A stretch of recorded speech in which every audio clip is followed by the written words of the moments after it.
expect a significant turnout today because it's a weird day. But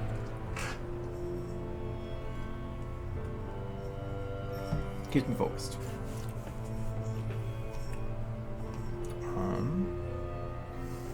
I just worked on this last night. What am I doing? Okay.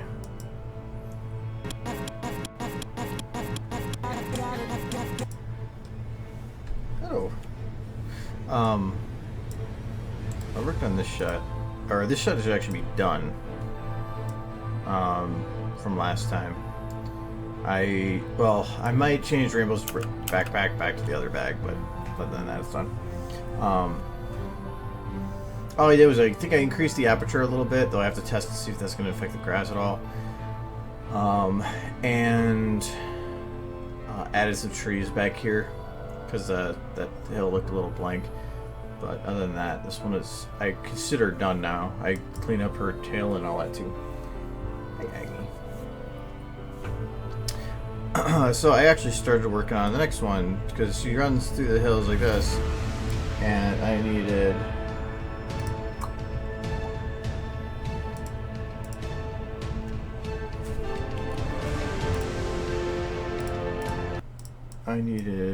this shot.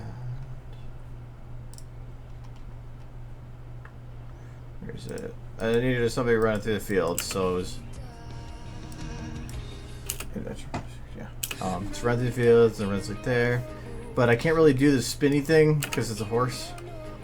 So I have to do something else. So I decided to run it sideways. Oh, there's no horse there. I should probably put the horses in. I haven't animated them really though. So.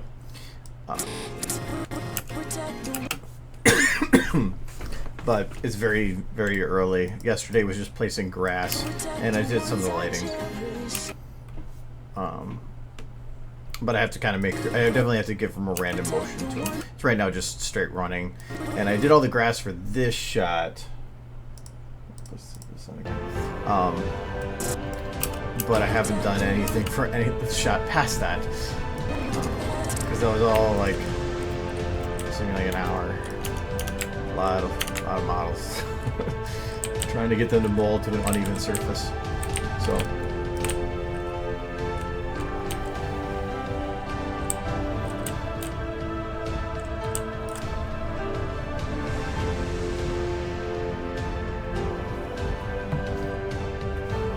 I don't feel like dropping that kind of money on something right now, especially for often I'd use it. I have thought about getting the HTC one, but I've been waiting for either a really big sale or for more things that I could find consistent use in. What do you think about it? These are level of detail is decreased. No, they're not. Why is that one blurred a little bit? The same quality. I bet you it's just. I think it is level of detail. Whatever. I had to increase the texture quality because it wasn't really doing its thing there. And why is there grass over here?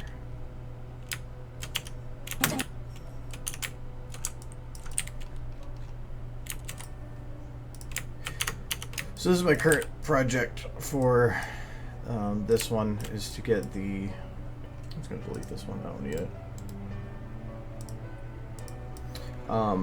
Is to get this fully grassed, so that the ground looks better. Well, the lights are on, but so the ground actually looks better, because these flat parts you can tell. But this is going to have a fairly high aperture, so my only worry with this shot is the motion blur. But I'm not sure until I render it. But I have to do something like this. But I think if I change the motion to be a little bit more jerky instead of smooth, it should get rid of a lot, or most of the motion blur will go away. But for some reason the camera's doing something where if I want to go move it after I did this motion, it would like do a 180 and be under the ground. It like would just it was weird. I don't know. But so that's my main thing right now. I was trying to originally get it set up so that he would pop up as like a something more like akin to this. But until I get stuff figured out in terms of how it's being animated, I don't think it's going to matter. And why is there a giant mound here?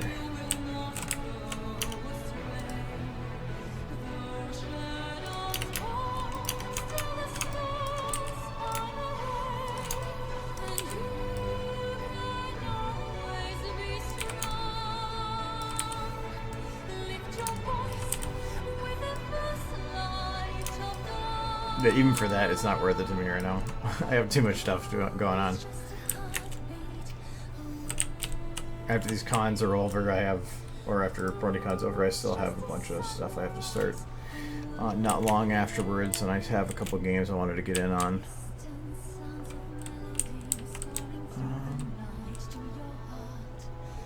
I think the one light's not stretching that far, and that's what it looks like that. But I think I'm not going to bother. No, I want to figure out the lighting right now, because I can.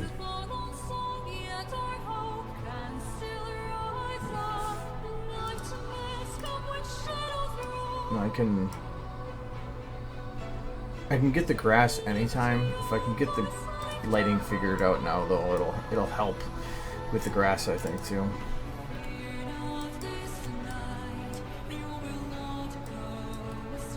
I had that thing where I was doing it split evenly, but my brain was getting confused as to which one was which, and like I was getting confused. I like it this way because it tells me one's a preview window.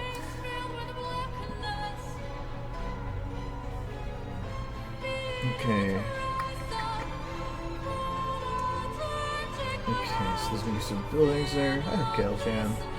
I'm probably gonna need some kind of a mountain back there, just to create something to break that distance.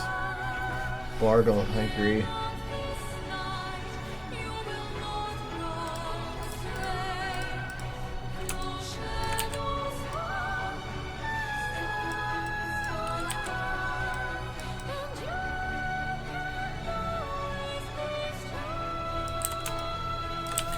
The depth of field is going to be so high that I can really play with the distance here to give it some nice detail.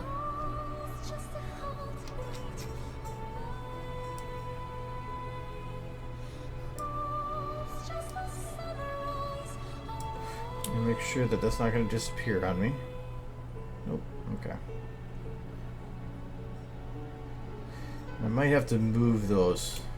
I think there's a building. Yeah, it might be a little too close.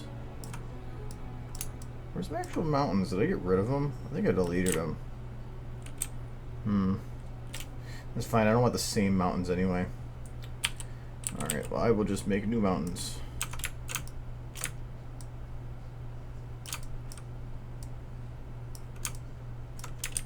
I really wish that these didn't work like this. If they don't... I can't actually make that go away. It's stuck there. I can at least reduce it. Alright, so I need to make some extreme mountains. And not just because mountains are nice for hiding things, but because this area actually had mountains in the distance. So I'm going to put this one up. Nope, that's the edge one. This one's going to go... this...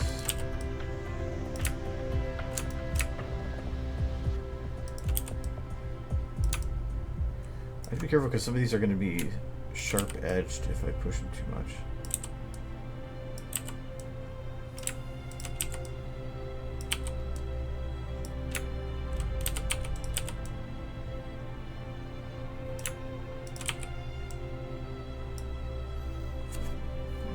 That should work for some kind of mountain. How far am I to the wall? Close enough. What's my sky looking like for distance from the wall? Oh, it's really close. Okay. There's one that a corner will blow, but I'm not going to bother.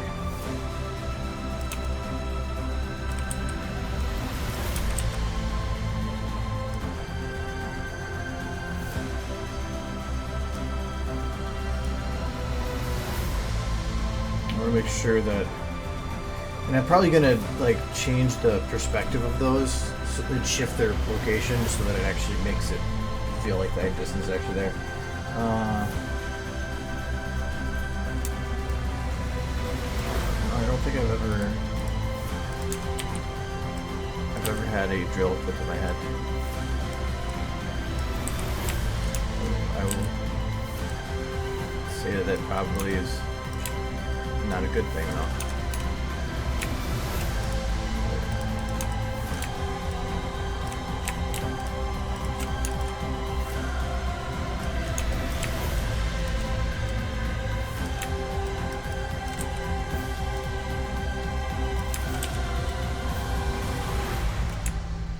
Okay, I want to leave kind of a crevice here.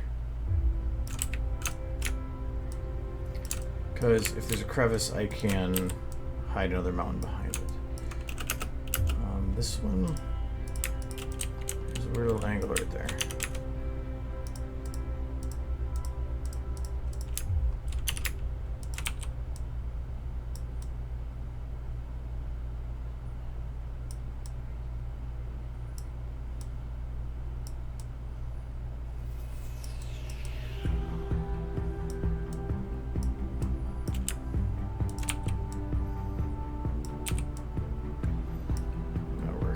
Care about the details of it. Just want to make sure it's not too close to those buildings. It's way too close to those buildings.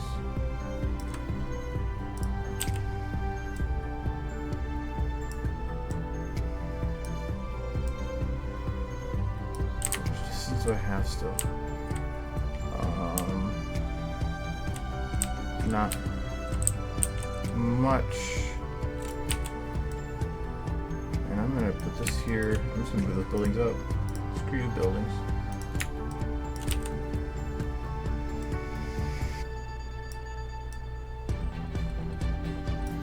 As I said, I'm gonna have this such a high I already have it. Aperture that it's not gonna really matter. Things by distance aren't gonna really, you can't really tell distance by that. So I'm going to shrink these houses down and then I can just put them closer to look exactly the same.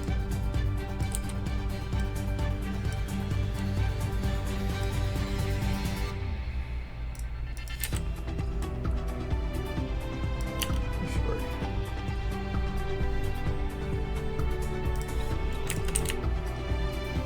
Alright, so one mountain.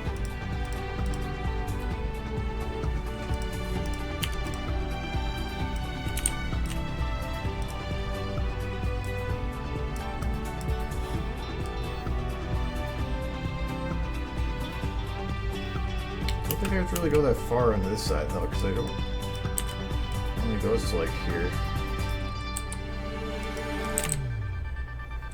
So go till there. And then copy this over to here.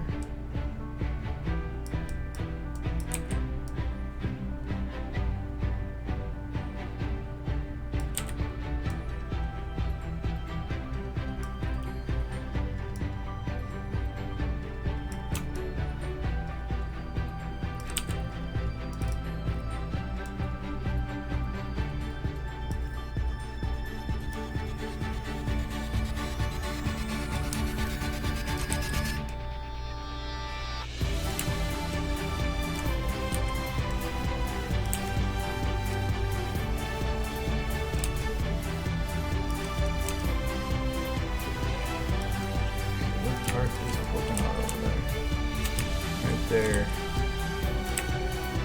Can I control you?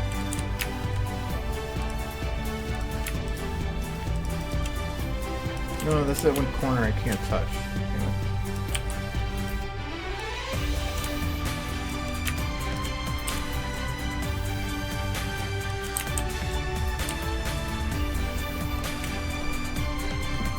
Hello, horse.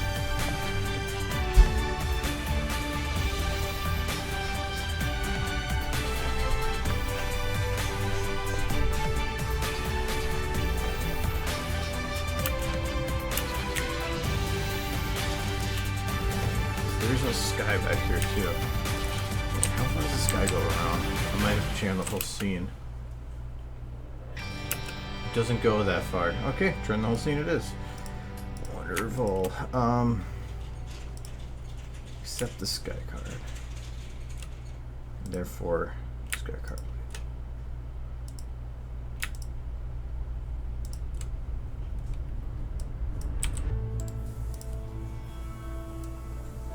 I was gonna say, I don't think it's actually gonna let me do that because the camera's right now locked to something. It does. Okay, that's surprising. I thought it was gonna tell me that, or I was gonna get so confused trying to rotate like that. Oh yeah, I should probably have the camera set to here.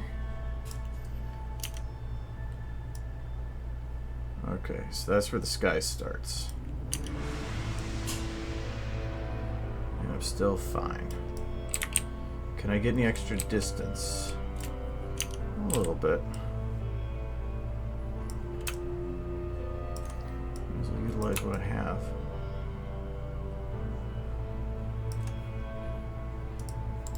That probably hurt a light. No, it didn't. Is it a power laptop or is it just a normal laptop? Like, does it have oomph?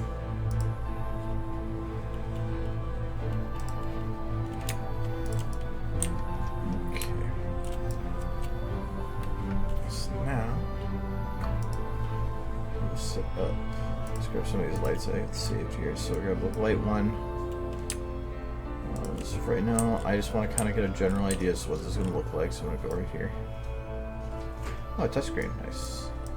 I thought it'd be nice having a touchscreen, but like my other monitor, though it's technically not set up to work that monitor right now, like it's weird because I can touch to the screen.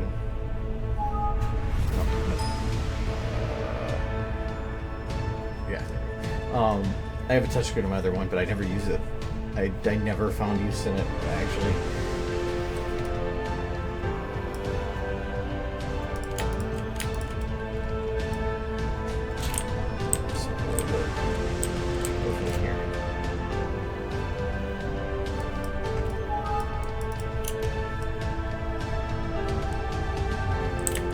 Horizon lights. This is going to be from here.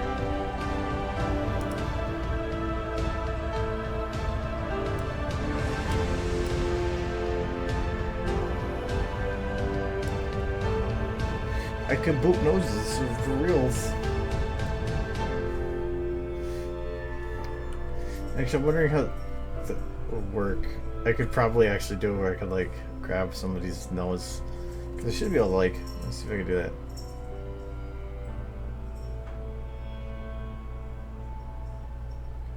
No, I don't know what that did. Okay, I'm gonna see if I can.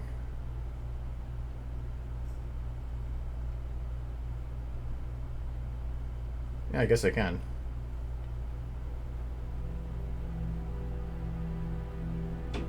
Could actually be a little more precise that way too. I just don't have it set up for the right monitor right now, so it's not gonna matter.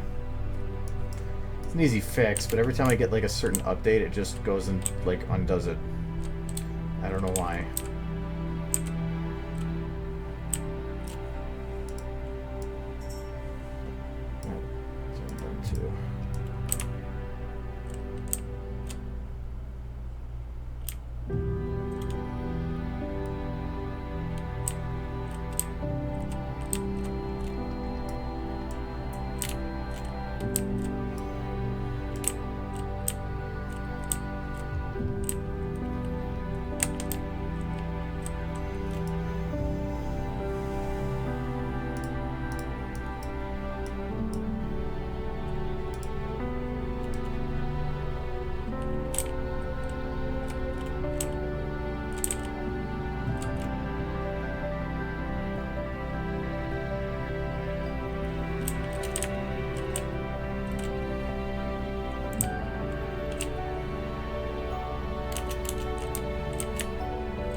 Probably should do these towards the end because I have to.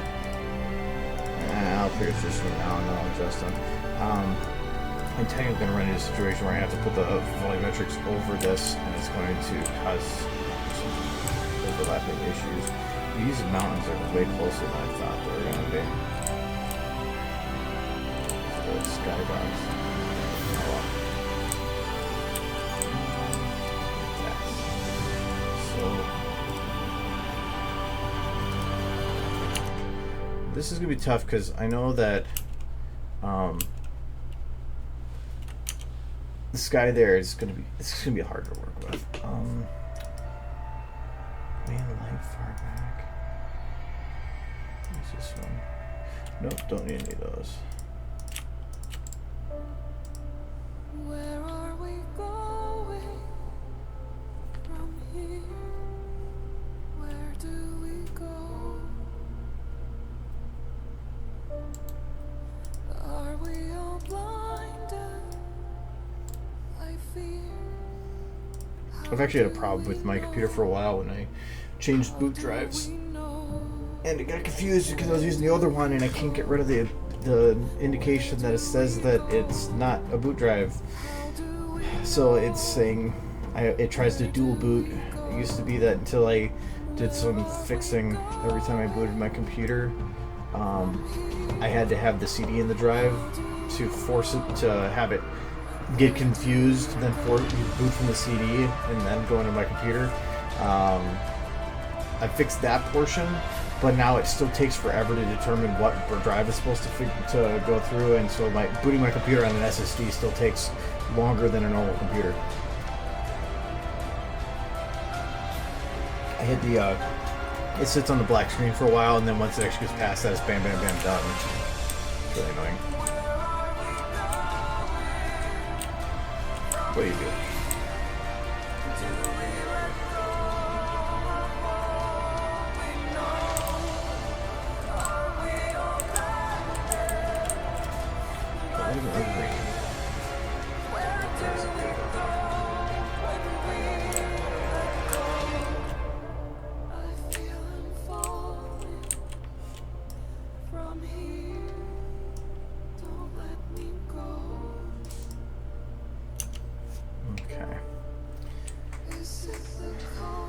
So I'm going to have to create some kind of an in-between here.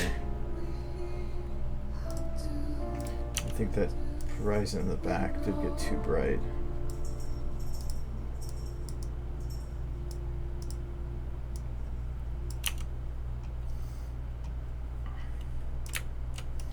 Alright, so I need an in-between. Actually, I wonder if...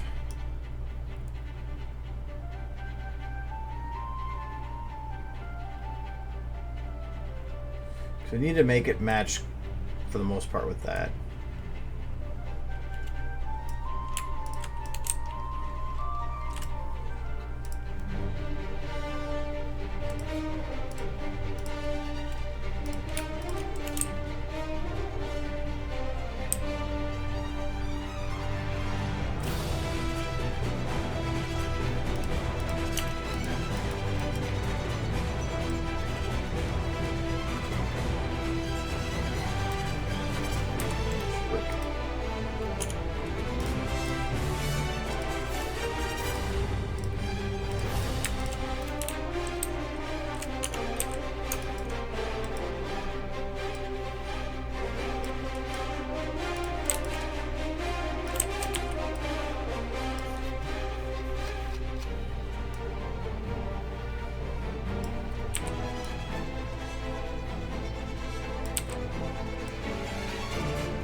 One problem I'm going to have is I want to portray distance with it.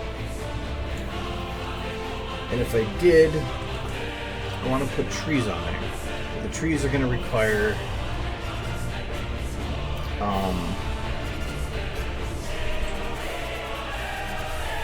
being moved if I move the model. I'll show you what I mean here.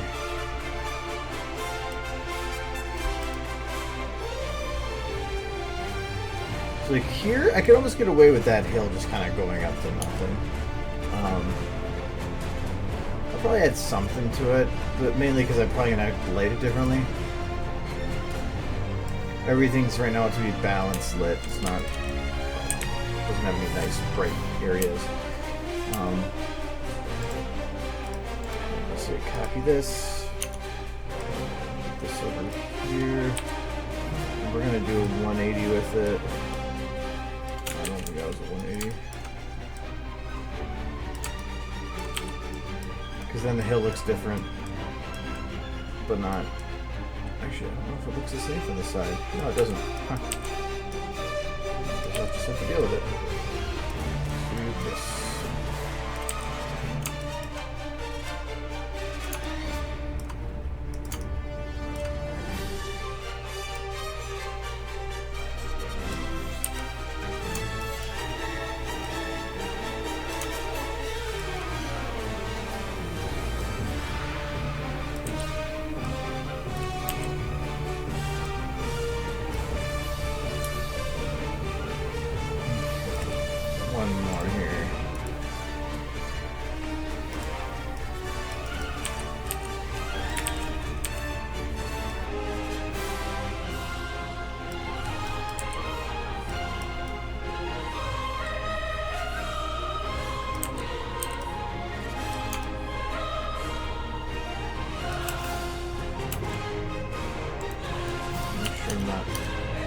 Destroying the houses at all with that.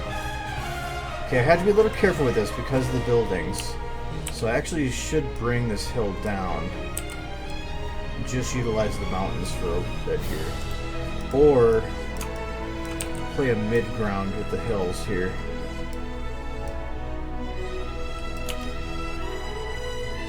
Behind them. Anyways. So what I want to do is create a false sense of distance with a lot of these. So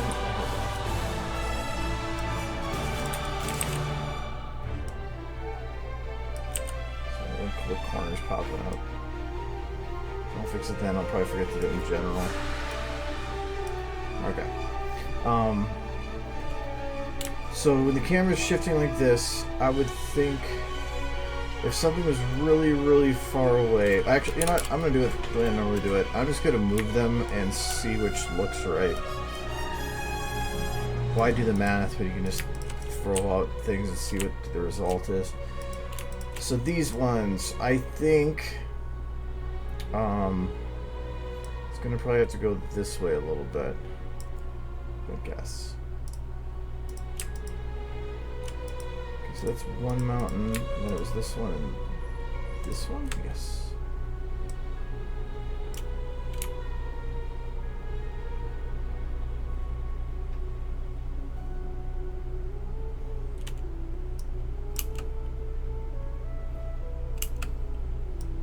Actually, it might be the other way.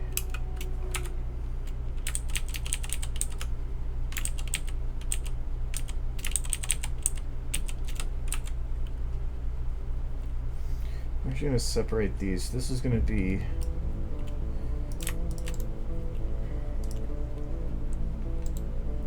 this will be mountains. These will be mid hills.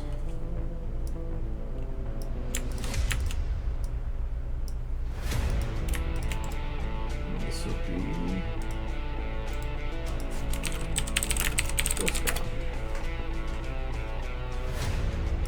actually, when I was making them on that rut, I had to be careful because technically when they're running,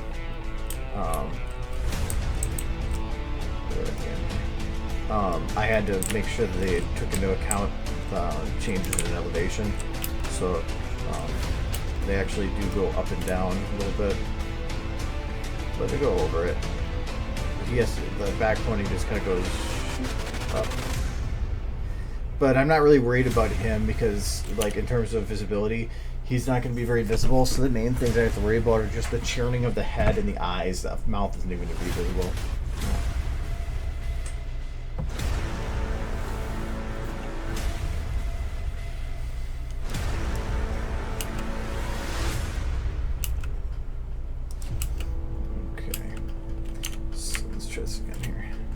little easier. I'm thinking, like, I think I'm gonna have to do this to an extreme and just see which works, because one will feel awkward and the other one will feel really awkward. So we'll go this way.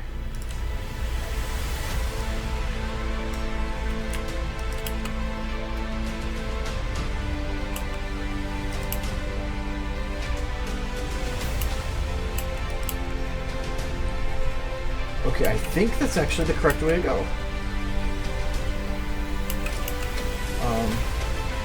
Because the closer hills will be passing faster. So by doing this, the mountains seem to move more with the subject in the distance. Okay, I actually had that wrong. So you can see here that it technically, by having her run, it's that she's crossing ground and making it so that the thing closer are passing her by and making the stuff that's really, really far out more visible and easier to see. I already did a blooper Devon trip. Like I said, I probably won't be doing bloopers for a very long time again. Well, my other concern with this shot too is the change in the grass types from this to this. I had a couple of concerns when I originally started this. So, changing grass. Well, this is supposed to be based on like a fisheye lens. This kind of had a hill go up. I guess it could be implied, but oh well. The city is here, but there's no city visible here. But then I have it visible here, mainly because I had to have it visible here. But then when you go to this shot compared to this shot, there's a city here, but then none here. But she's running. It could be in any direction, so it could be that it implied that she had taken a corner at some point. And it's based on an anime intro, which doesn't seem to follow with any type of physics. So.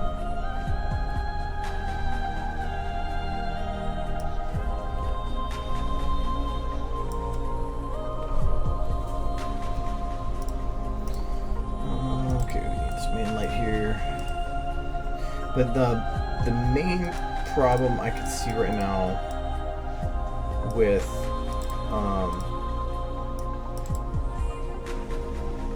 yeah, this is going to be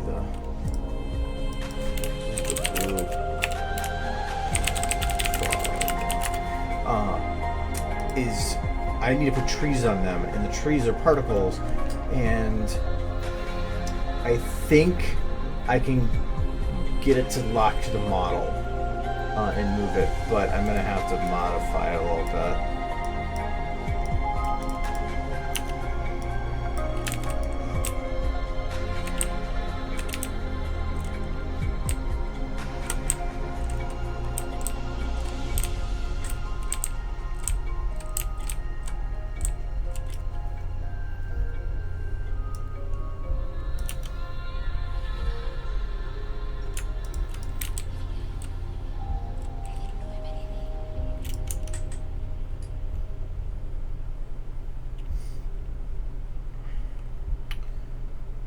Okay. I'll keep it like it is right now, but I think I might have to change a little bit there. Oops.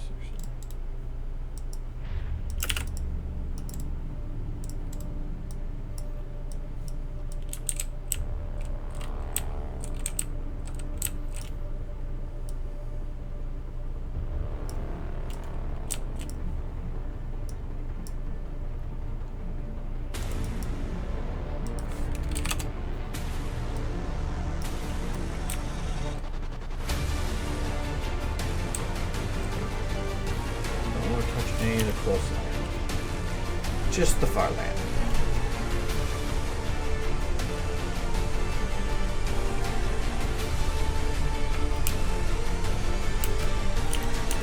It's way too bright right here.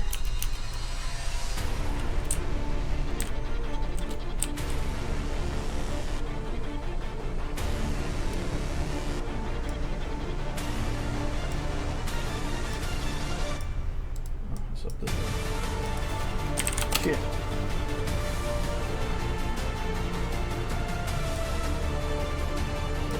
intensity.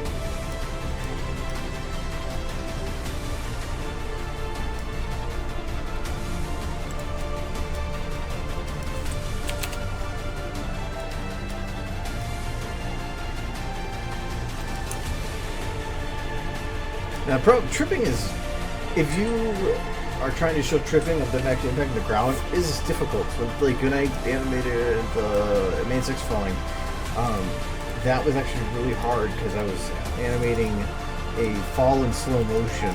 So you have to be as realistic as possible with every motion, and it's like, especially when I did it, I had no idea what I was doing in animation, so I was just guessing.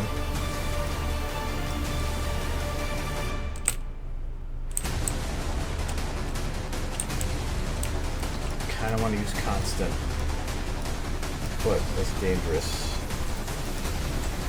This is...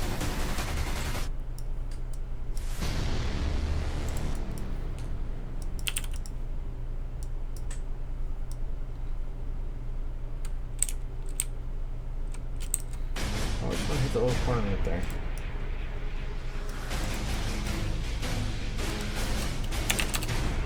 You should.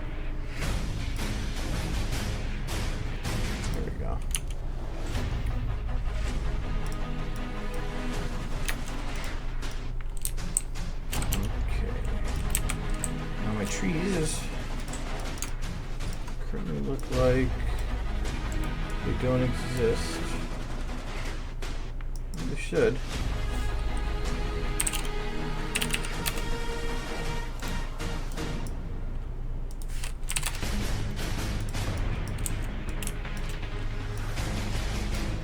There. Okay, I want to imply that this is further away than this actually shows. No, this one. This hill I'm going to have to be closer, so I'm going to keep this one close. By keeping it close, I mean that the trees that I put on it are not going to be that small.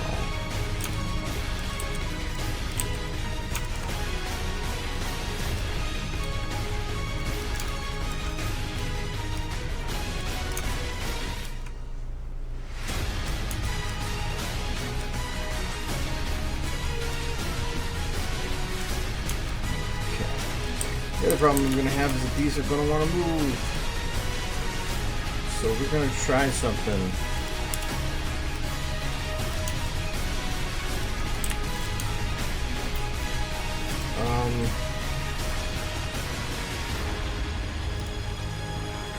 Which ground is this one? This is mid-hill. Here. Let's see if this works. So I am going to back up so I can get the actual model itself, and I'm going to copy it. And we're going to go to my particle, and I'm going to go to the same thing, particle system, control models, paste special as reference. So now they are tied to each other, but the motion probably is not. So now I'm going to go in and modify my particle and add, and there should be a lerp one.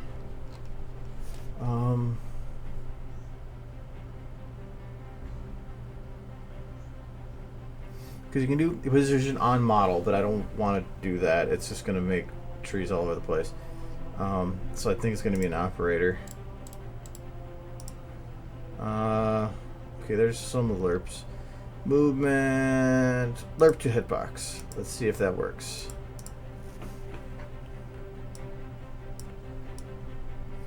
Did not work.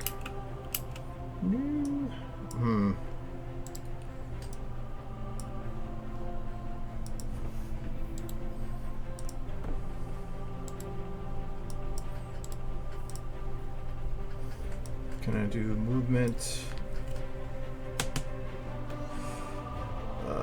Lock to bone?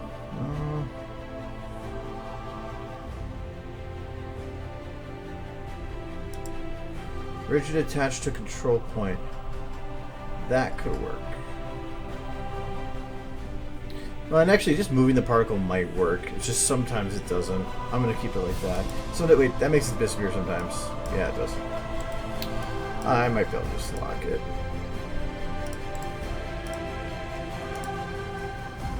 if that works, because that would just be easier and less wasting time.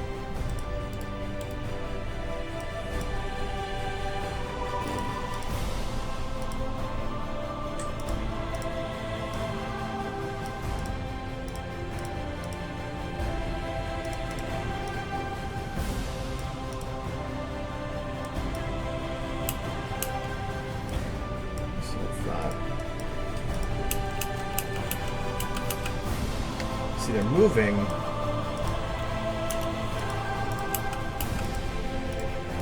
but they're not moving with it, only when I stop.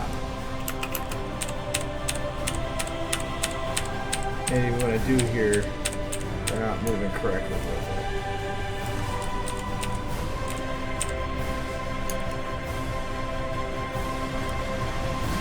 I wonder if... No, because if I can't attach it to the model, because it doesn't have a hitbox.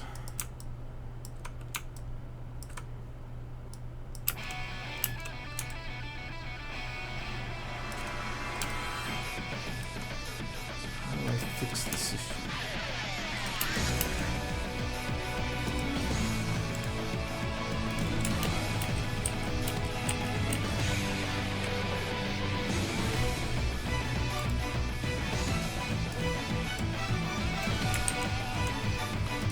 There's got to be a way to keep this locked to the parent particle.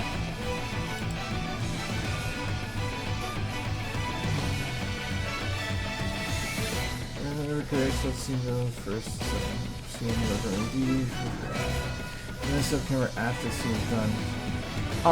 I kind of do the camera work and the scene build at the same time. Normally, I'll create, normally you have an idea of what you're looking for. So I will create what I think is the basis for what it is. Like here, I had the ground set up without any of the grass. So like, when I did this, I had this camera basically set before I really did anything else. And I did kind of cheat a little bit because I used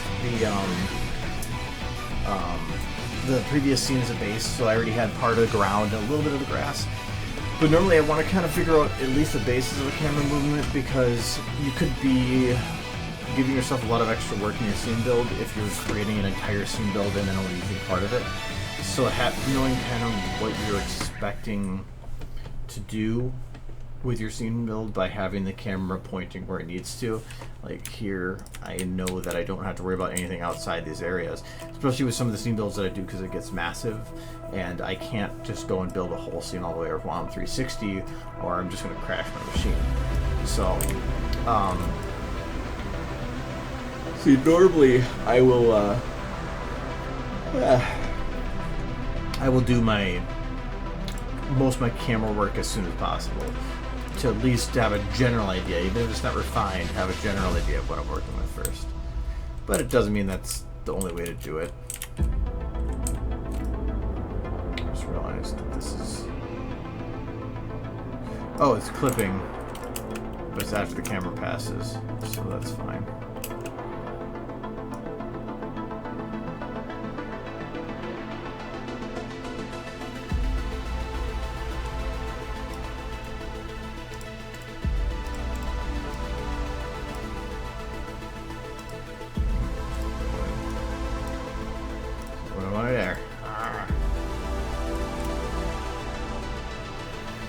Lighting. Oh, and lighting. I like lighting. Like lighting and scene buildings are probably my favorite parts. So I kind of do it early. But like here, I want to get it lit to figure out if this camera angle is gonna work. So I always want to do the stuff that I'm not sure about first, because if I'm right on something and it doesn't work, I don't want to have a whole bunch of work done and I have to like modify or redo. So I try to start with the stuff that I'm unsure about first, and then work towards the stuff that I am sure about. Like animating, I'm sure about that. I don't want to do that right away. So yeah, I'll do the lighting usually early on first. Like here, if I can't figure out how to make this move, I have another solution I can use, but I don't want to, and that would affect how the models move. So I'd want to actually start the animating now then.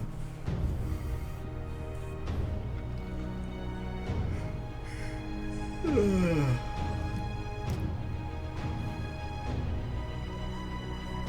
gotta be something about... I would say lock to bone, but it's a control model. Is there anything I'm saying? Okay, it's set to control point. But that's not the same thing.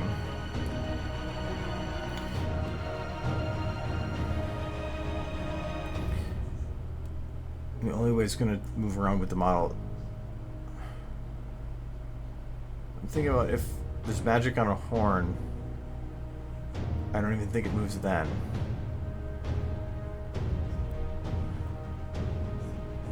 Well, even when it was the model was, or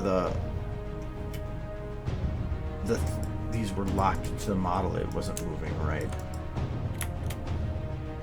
Right.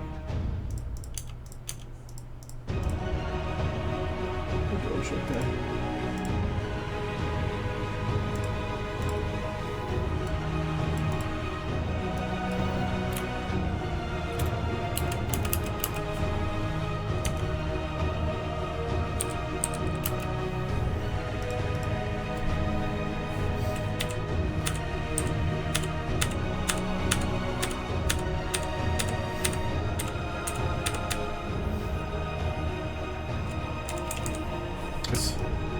The reason I say it's not moving right is because I thought these were... No, I think it... maybe it's because of locked to the root. This seems to be working fine. Because every frame is going to be rendered individually, so while it doesn't look right now, in render it should. If that's the case, then that should be fine.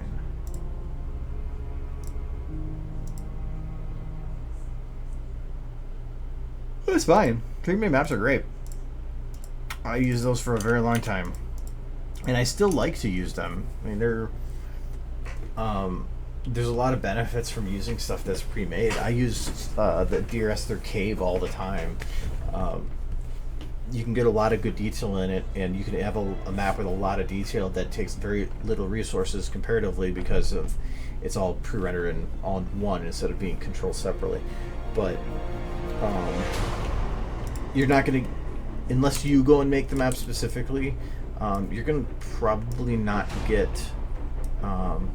like the best result by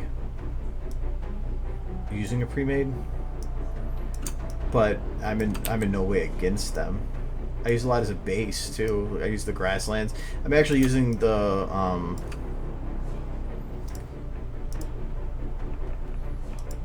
those trees in the back here. I need to get rid of them. I'm actually using the mirror vert one on here too. Oh yeah, these trees.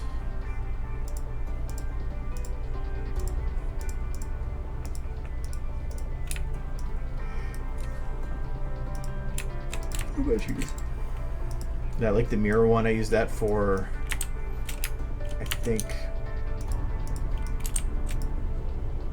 Oh, I use a particle to figure that one out. That's fine. I use the mirror one for Alshai 2 video.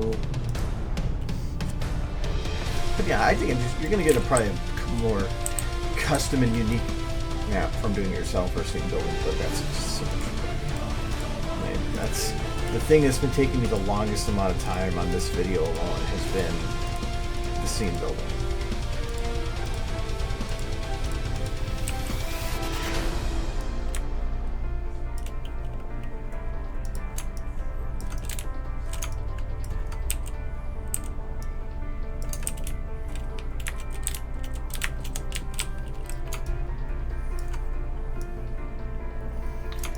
By comparison, like there's a short I made for Anthology 6, and it has a very elaborate scene build that took me a couple days to build what I needed, but that was the only scene build I needed for like a lot of it, and so I was able to copy paste and utilize the same scene build, just some modifications to it, and so I was able to put together, it was a 40 or 50 second video I did in 2 weeks, and it only had 3 main types of scene builds, but 2 of them are only used for 1 shot. Or, I know what, one of them was used for 2 shots. So I made the vast majority off of 1 scene build. This is just time consuming because I'm using an entirely different scene build for every couple seconds. But that's part of the cool part about it, so I'm not complaining about it. I want to make this the best it can be.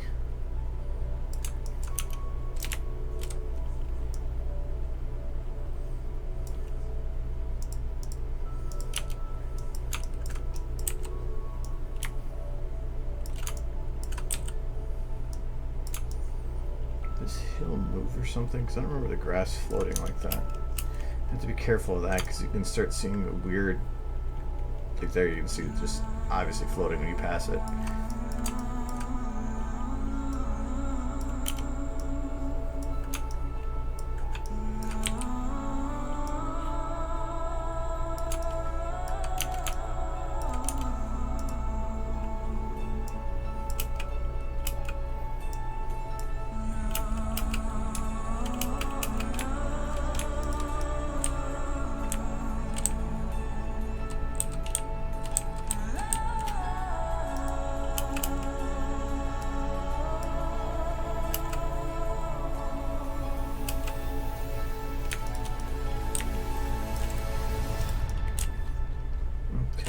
I'm gonna do more of these.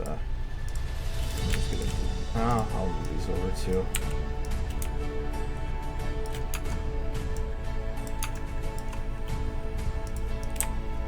Whoa, not you. You're shiny.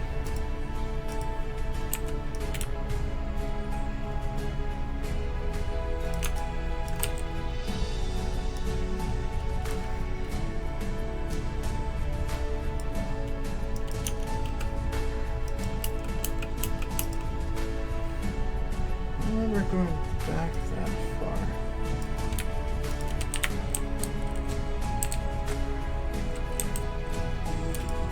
Or is it that I didn't care?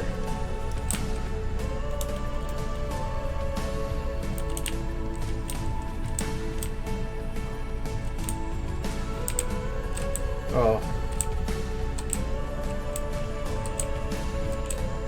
I did go back that far, but that's fine. Put a tree right there.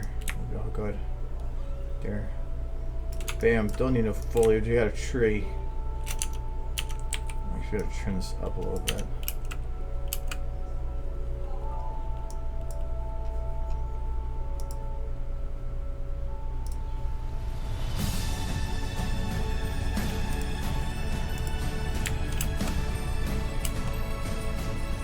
It's just so weird. It's like they're running from like a grassy field into the desert.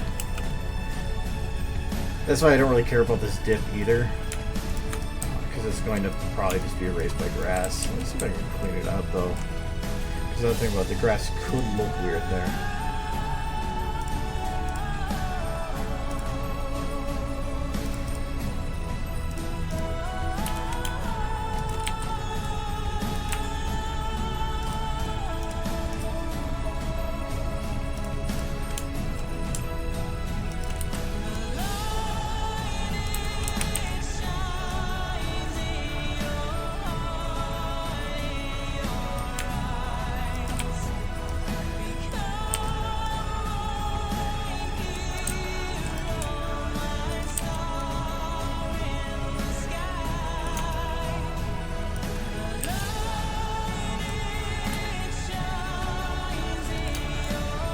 We have floating ponies.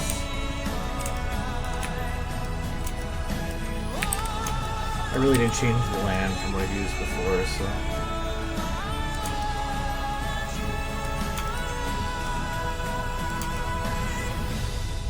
That's okay if there's a visible line.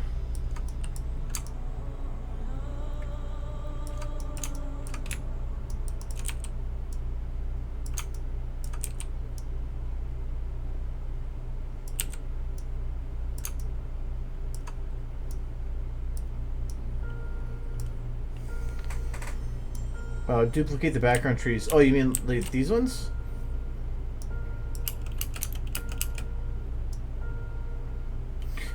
These are made by Particle, and they're not actually attached to the ground. A lot of these are going to be floating.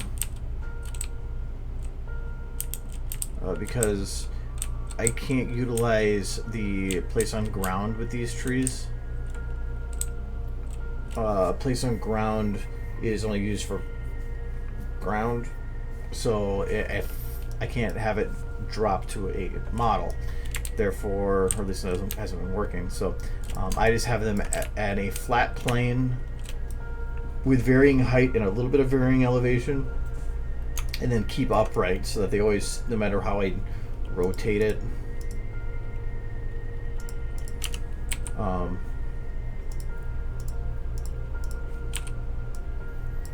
they're always going to be facing upwards. And then I just place it about what was on the surface, which when I'm on an elevated surface, like turn like that, the way I did it works fine. If it's on a flatter surface, I'd probably want to bring it down to straighter, but you still want to have some height variance because you don't want to have just a line of wood and then a line of leaves. So changing the radius and then having a little variance in the height of the tree makes it so you can break that up. But normally I recommend you don't even use particles for trees at all. The difficulty I had with doing it the way that I did it for this is those trees won't accept light. So if I didn't play with the textures, they would have been black. And even if light could hit them, it's usually so infrequent and a mess to try to figure out how to position things and where. Like, for instance,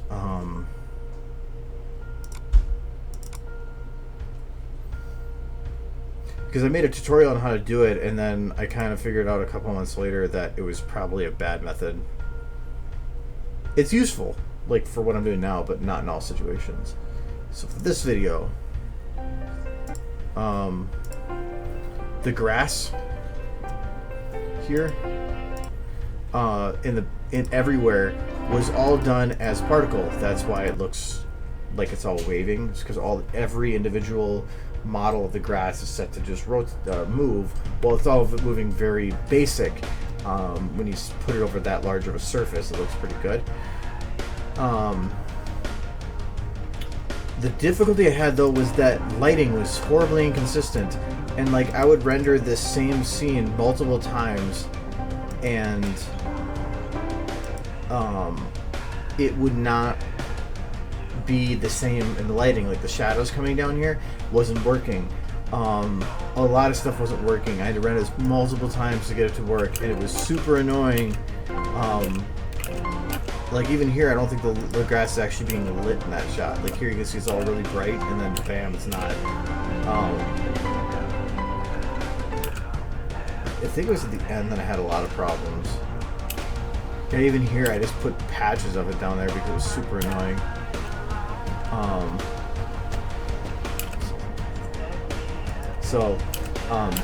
This one was a super big headache, like especially when this guy was going to land. I think I originally had some grass out in the background there, but later during the beginning here, it would just flicker in and out of existence, and I just, oh my god.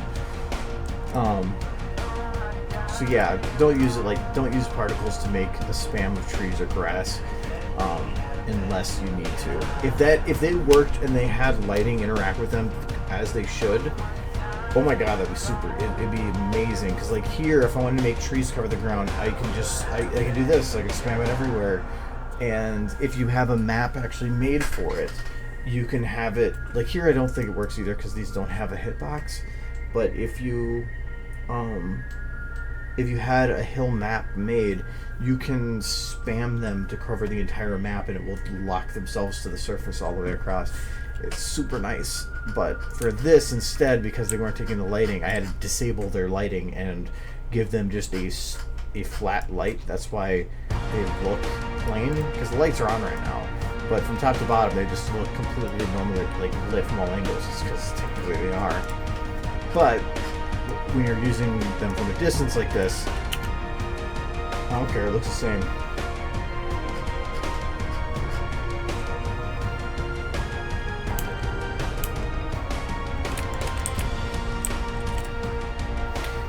if anything, the darker contrast to them kind of gives it. Like when I think of like scenes like this, way out where you're looking off into the distance with the mountains, I think of like Yellowstone and like the Rockies, and when you or the Appalachians. So when you think about there, you have these like pine trees that are dark in contrast. So to me, having those darker trees that weren't taking in light kind of actually made it better. So once I actually spammed it out and tested it out and it worked, that's when I just left it. I'm like, it's fine now.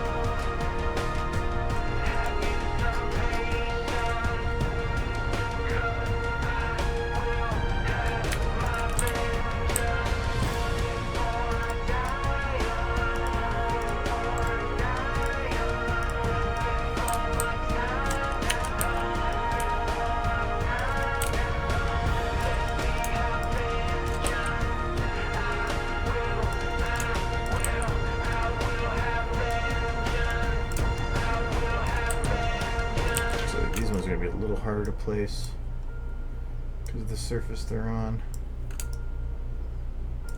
but as long as it's not visible to the sky behind it, and as long as they're close, so like you don't see a floating tree, and as long as they're close enough to the ground, you'll usually be fine. Like here, this will work. Really, you do when lighting is on as low intensity as it can be. Was ringing enough, and bloom scale being reduced to 0 because these things I still get to get super close whenever I'm trying to light up with.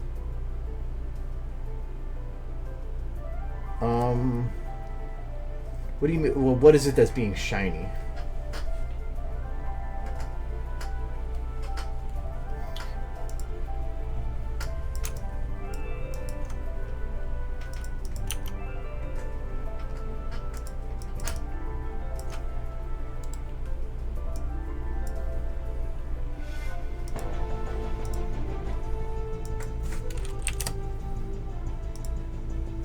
Oh, eyes. Eyes are annoying. Eyes handle light differently than other models do. So, like, yeah, you might have seen it before with lights.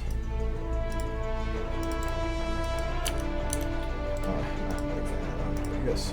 So lights are off. That's what you can see. These are ignoring light. It'll take the shine away, but they're still going to be lit.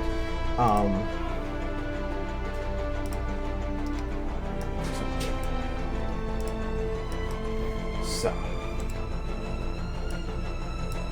if you make an uber light, remove shadows, and cut on to max, and cut off down, you can light the eyes only. That's a pretty common trick. But while this trick is super useful, it also has the negative. Its main negative is that it's basically ignoring almost all the values on a light except for the intensity. And so when a light is really close to a model, you can keep the brightness pretty low and make it look fine. So like in this case, with the light, I can have it pretty close here, and I can then utilize just like a little bit and get a nice bit. But if you start playing with lights that are really far away and you have to have some insane intensity to get it that far, it's going to usually over brighten the eyes, because I think it's just using the light differently so it's saying that it's still a really bright light even from that far. It's one of the reasons that like you can't use constant attenuation with eyes, because it's going to blow them out of proportion no matter what. And constant is super useful, but it makes the eyes like them look like evil planets. It's like it's going to take over the universe.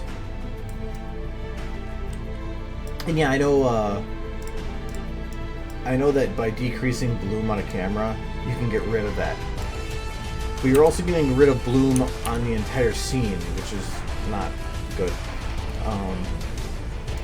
The only way to really fix it, there's two ways, and one is definitely not recommended, is to just play with your light positioning to try to keep it so that you're not going to have that. Like this scene originally had it that one of the lights I did when I did the main light had her eyes really bright, and I still have to add more lights to this, and it's going to add light to the eyes no matter what I do. But I just kind of have to position things and play with it enough to try to make it work. It's annoying, but it's the only way I really know how to do it. The other way I have done it before is to literally decrease the coloration in the whites of the eyes and the pupil and the iris, or here people, but that's not going to be preferred either, because you're never going to be able to get back to pure white if you make something not white. So I did it once for a shot because it's the only thing I could figure out how to do it, and I just left it like that. But it's not preferred at all. But usually it's just, if you have lights that are really far away, see if you can break that into smaller lights that are closer. Play with the angles to see if that'll help. Don't shine a negative light in the eyes, though. I haven't even tried that. Kind of curious.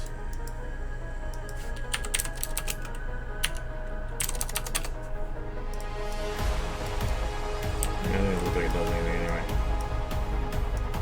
Yeah. Actually. Huh.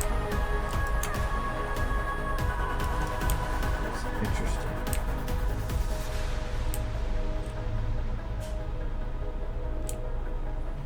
It's lighting the back of the texture?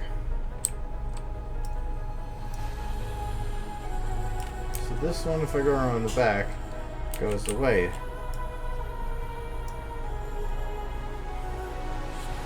That's interesting. I actually play with that enough.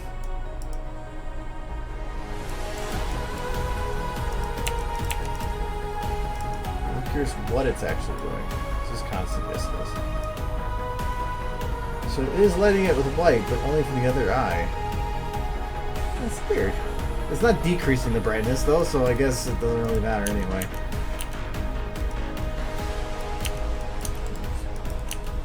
Still.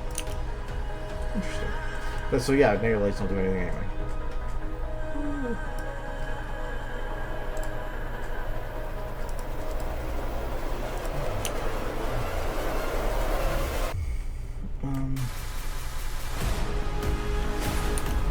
When you can, if you need to shine a light at somebody's eyes, like, I don't know if you saw me do that. You can remap these. You can remap them to smaller values, so you can drop it to like 0 and 10, and so instead of 0 and 1,000, so you can at least get to that smaller value. That should help a lot. But if you have a slider that doesn't have an ability to remap, which happens, what you can do is, like, I'll do an extreme example, but like, say so this is our light for the background. Say this is, you have here, and then you move it to here, but you can't really get any in between. Once you make that motion, just use drop, and that will let you slide between the two. One of the most useful reasons that I use drop. I'm not gonna have one here for it.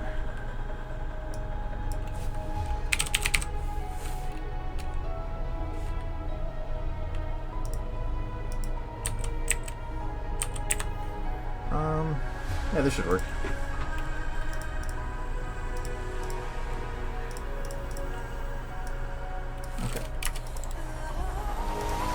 You have two models. If you want to have this, so you want to have two of these next to each other, but you're like looking at this and you're like trying to get these two next to each other, but you're looking, you have to look here, but this is over here, and you're having difficulty getting it like this. What you can do is get it pretty close, like here, move it past it a little bit like that. Now you can get nice and close. And you can use your drop slider to adjust it to right there. you go. So, that's what my most useful thing for drop is to try to fine tune an area. It's like taking a big slider, taking one small chunk of it, and then giving it its own slider. I said it multiple times. I said it yesterday. So yeah, I was gonna be doing streams Monday, Tuesday, Thursday, Friday.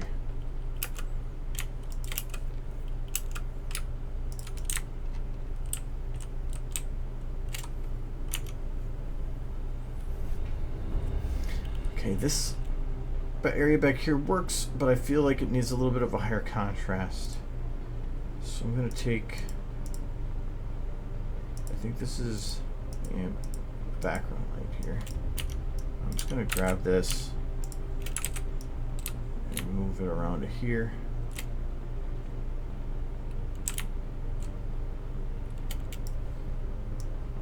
That. Turn that down. I'll turn these up. These are going to be moved too.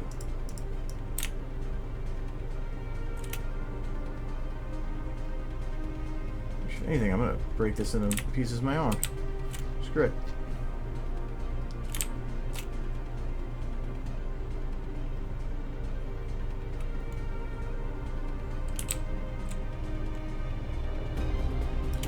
So I'm going to realize that to kind of make a brighter section there.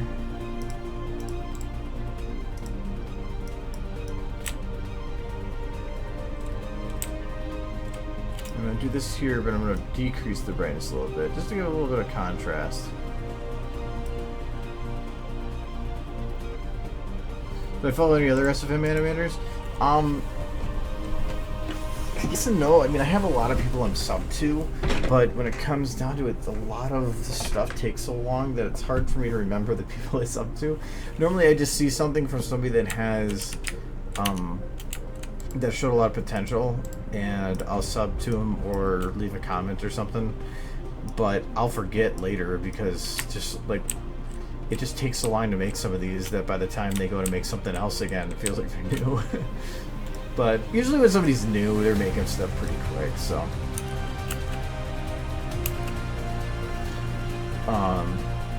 I follow a lot of, even on DA, I really don't follow any SFM artists. I usually use the SFM Ponies group. I always browse anything new on that, but most of them are submitted there anyway. So, but I'm not one for consuming content really. I'm more one for I'll spend the time making it. Big in the like social media stuff. I don't really use that much either. I just I don't spend a lot of my time doing that stuff.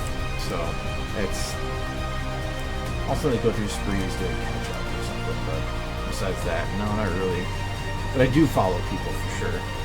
But just, if you're asking me to give you a name, I can't remember.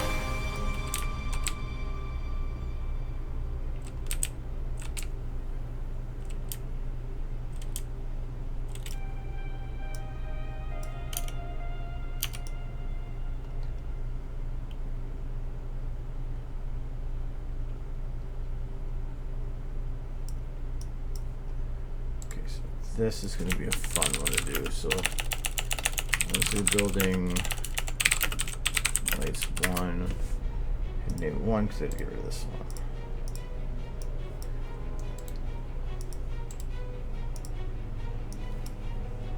But normally I'm also careful when I comment on stuff because I don't want to give people the wrong impression on stuff too. Because I know that a lot of people will read a comment I wrote and they might take it out of like if I say I give a recommendation, they might take it as you need to do this, and I don't like people think that they I'm trying to direct their creative abilities, right? So I tend to not really comment or anything. I'll favorite some stuff here and there. I had another account I was using for a bit, but I kind of stopped doing that.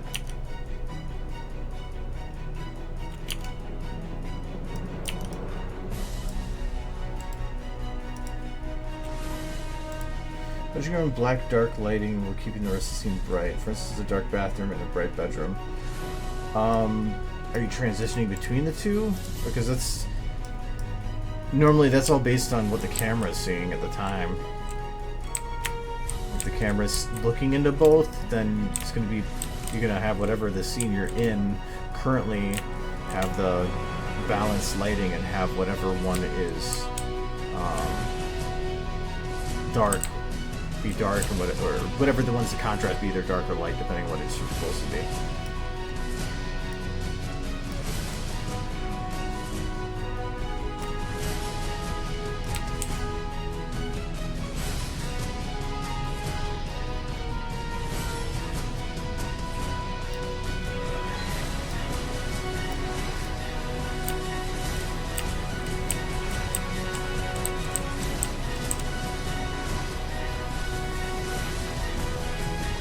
I like this roof, but I don't want to light the top of the roof like this. I probably just do it like this.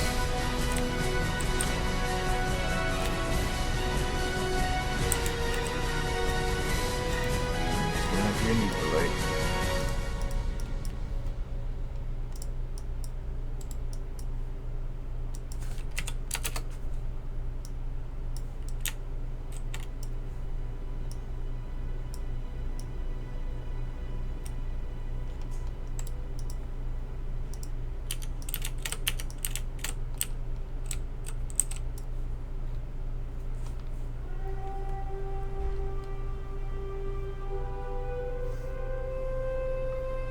Well, you can try to add or give the dark room a higher just like a rim lighting to give it enough lighting so you can see the edges of objects. But really, if you're doing a scene where you have a really dark area and a really light area, you're probably doing something wrong.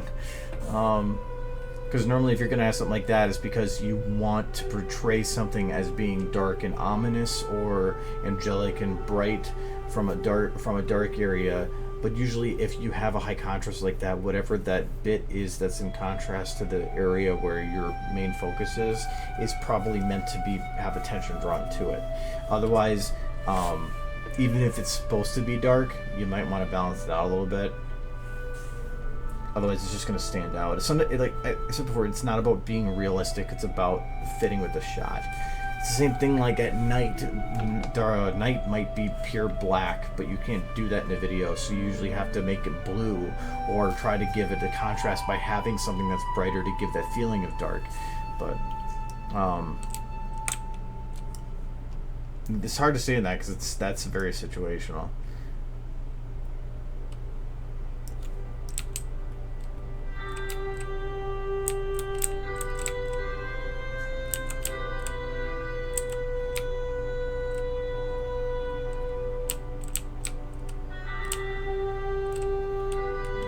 Because the edge of this house is dark.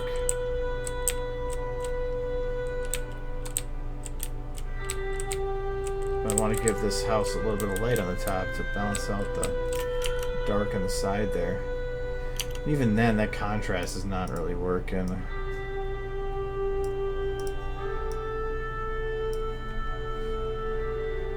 probably going to need another light on the side to just balance out the ambience.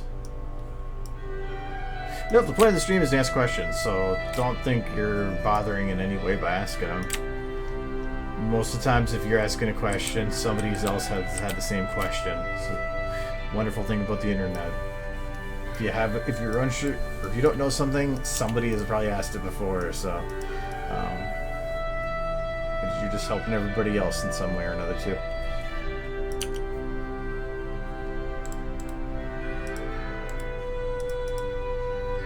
But I used to have a lot of people asking about questions about stuff, and it was always answering questions. I was answering the same questions a lot, so I was like, well, I'm just going to stream, and I can just answer them all then. So that's what this is for.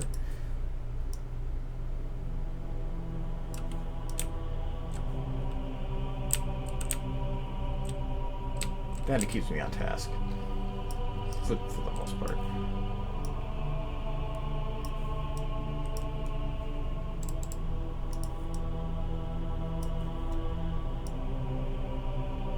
Why is he not casting a shadow?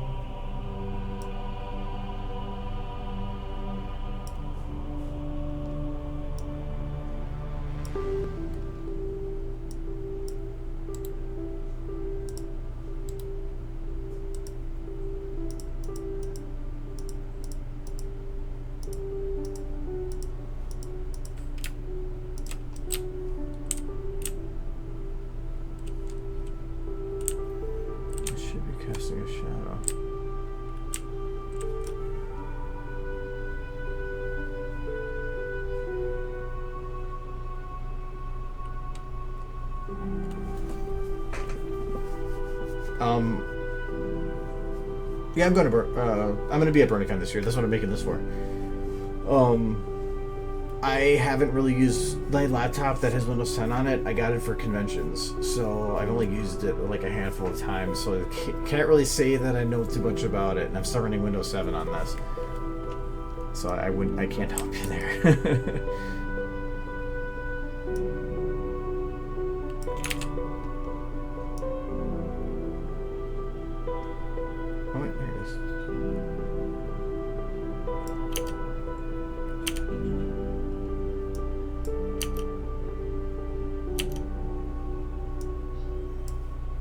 Darker than I expected it to be. That's fine.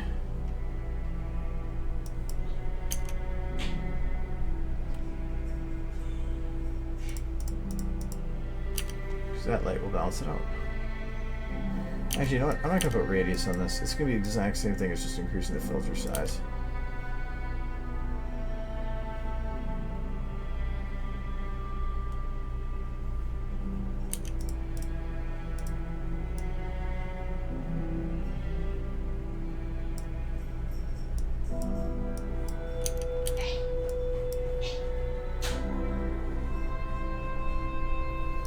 Yeah, I wouldn't be the best judge in what's good and what's not on Windows 7 or Windows 10. There was some things I was liking about it, but it's hard when it's just you're so used to something. So in my brain, I was still like saying, "Well, I don't like this because it's not what I had before." So.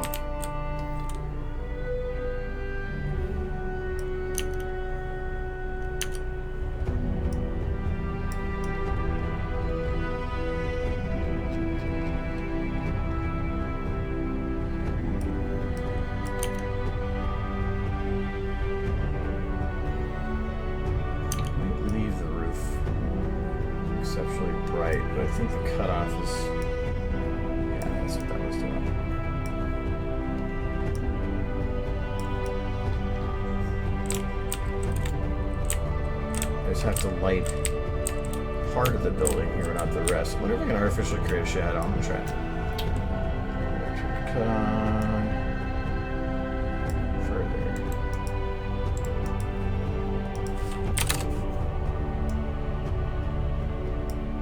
Further.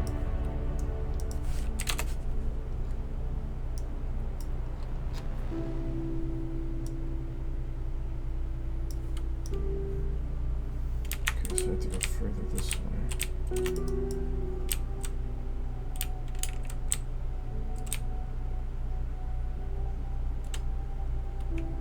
This.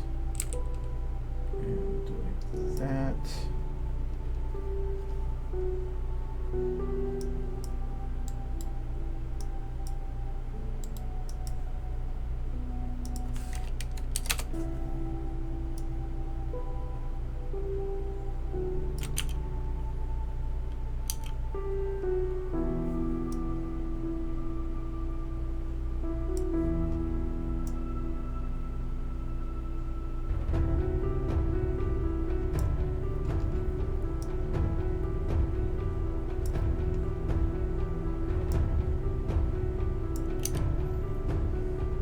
Ah.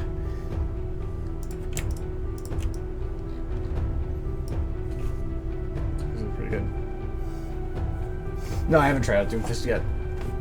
I haven't really played Overwatch for a few months. I've been playing a lot of Mass Effect. They keep adding new stuff.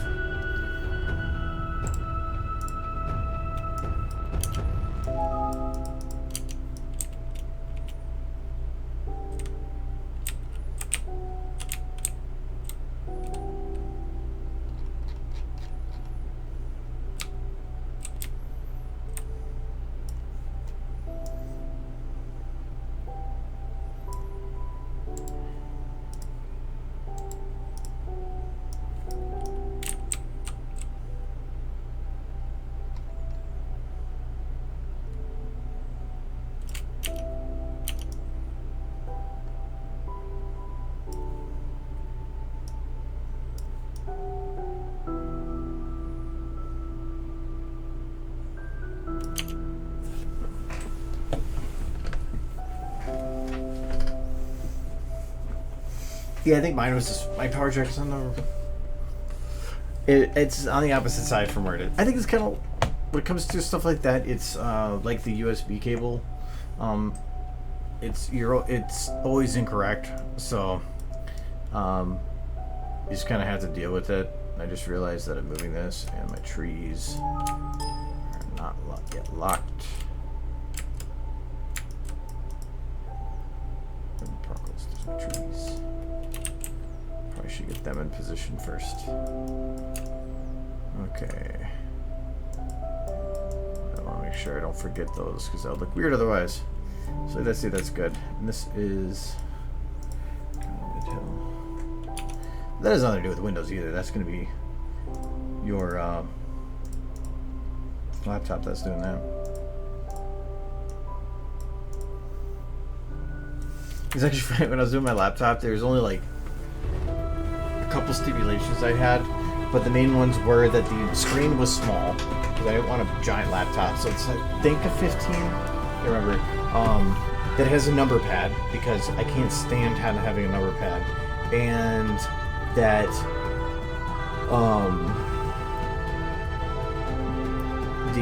that it had the HDMI port, and there's some other stipulation. I can't remember what it was though. I think that had enough USBs because it was made for I needed it for convention, so I needed enough USBs for all the flash drives. Most places it was easier to have HDMI and convert than it was to have VGA and convert, so I wanted to make sure I had HDMI. But my laptop can run SFM just about as well as my PC can, because the graphics card in it is I think about the same as my PC. But I need to upgrade my PC's graphics cards on next Black Friday.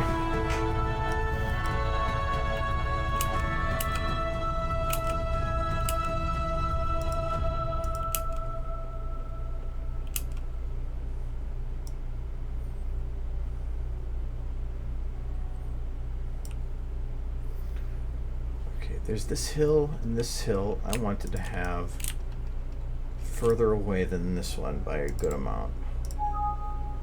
So I'm going to take all these there.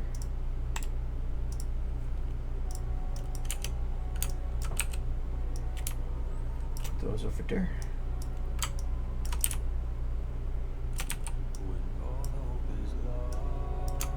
Whoa.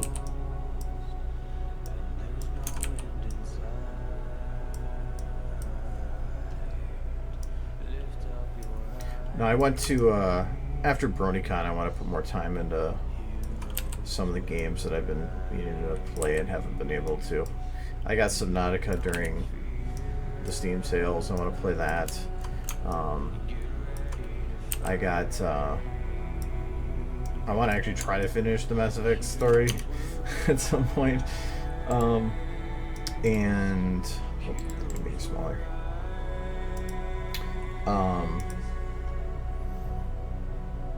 What was the other thing?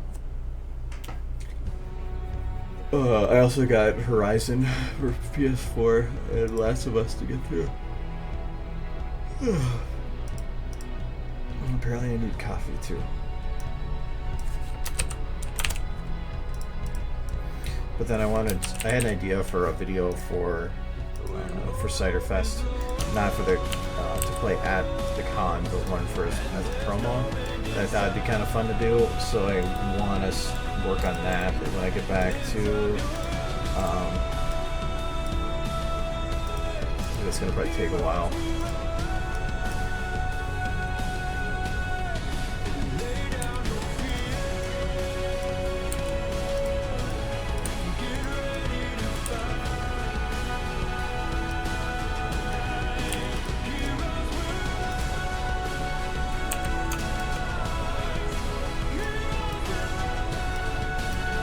Whoa. That was a smaller square than I expected. You know what? It's probably easier to do these by squares. I just wanted to make it look like a square.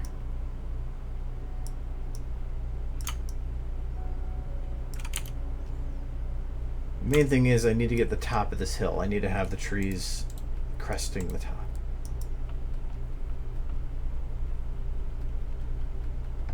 I have dual 960s, but SFM technically doesn't utilize a second graphics card. So for the thing that I actually need it for most, it really doesn't help me very much. So I was probably going to upgrade to a single 10 something series.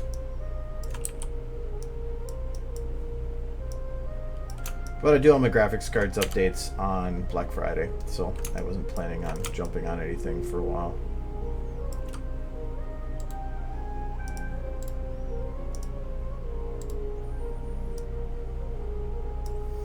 I mean, for the most part, it runs games okay and stuff, but I definitely feel like I'd probably get more out of the other ones, because otherwise SFM's not really getting it.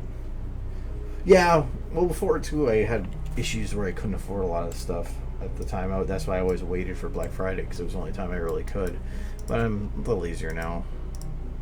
But I'm still gonna wait for Black Friday, because I still consider a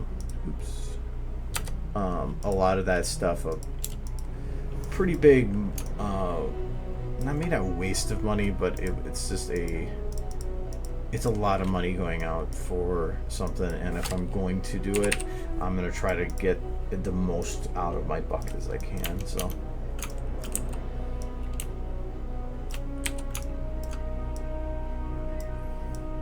was thinking about making a line of trees. It's like, no, I can just line it up. Those, and go on. Oh, wrong direction. Spinning around again. Yeah. Damn.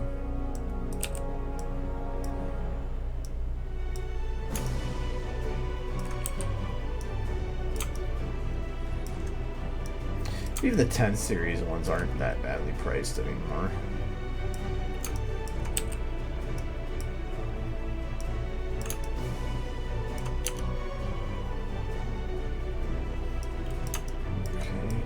Do it on this side, mainly to hide that tree.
Apparently they marked the wrong point.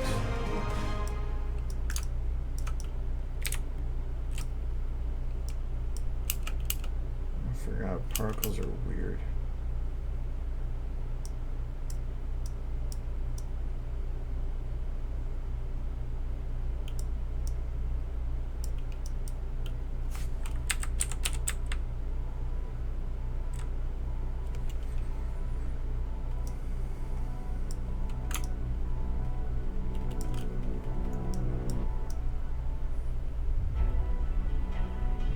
It was right there.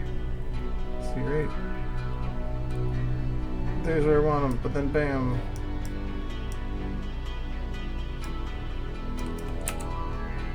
I like these the right ones.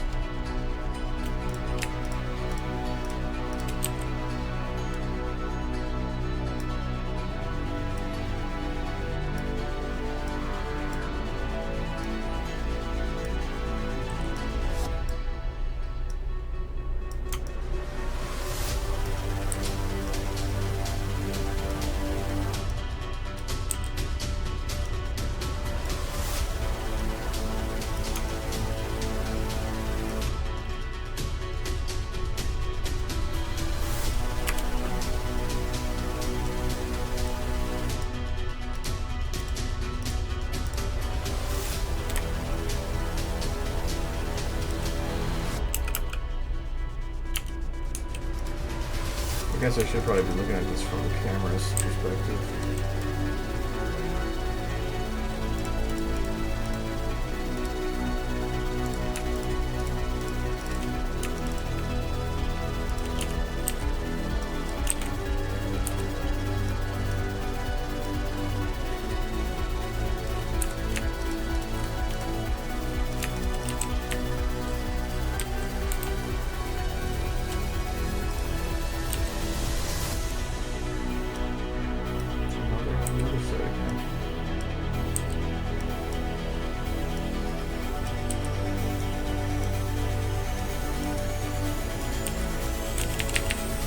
So I'm gonna mess up with these.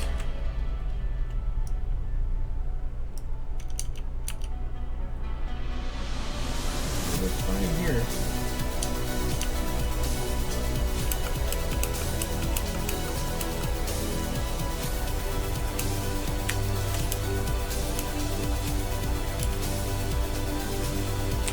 Really fine.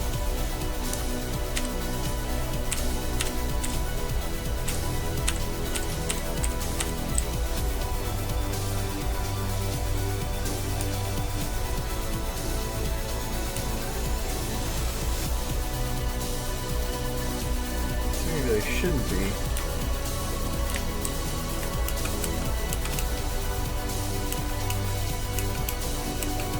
So locked.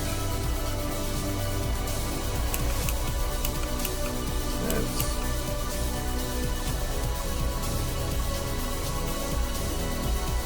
okay. Whatever. I'm just not gonna touch them. If it works, it works.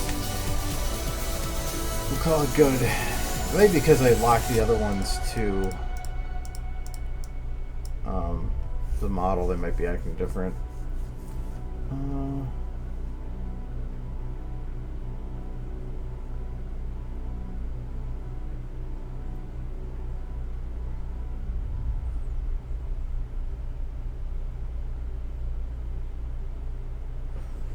Yeah, well, and it's one of those things of it's purchases like that. If it's not something I need right away, and there's only been like one electronic purchase I think that I've made in the last like 7 or 8 years that I had to make quickly, and that was because was it when I got my 960s?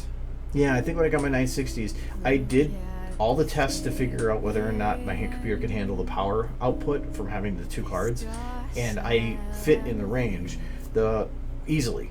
But the problem I ran into was my power supply was at that point I think 6 years old, and so and this people might remember this because it was during the stream I had problems.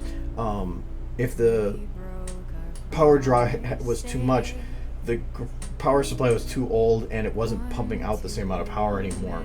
So if I was doing something too intensive, my graphics cards would crash, and so while the computer run fine, I had no video and I had to restart a couple times. So I had to like rush order a power supply that had more power just so that I could handle it again. So while the numbers matched up, the age of the graphics card didn't make the numbers reliable, so that kind of sucked. Alright, so I kind of want to finish the grass before I do some of the actual lighting here, because I think I'm going to need to do some very specific lighting. And grass is fun. Grass is where you take not the ground, because that's not grass. Large grass is the back grass. I need small grass. Look at the empty so we take our small grass. I'm gonna grab this little section.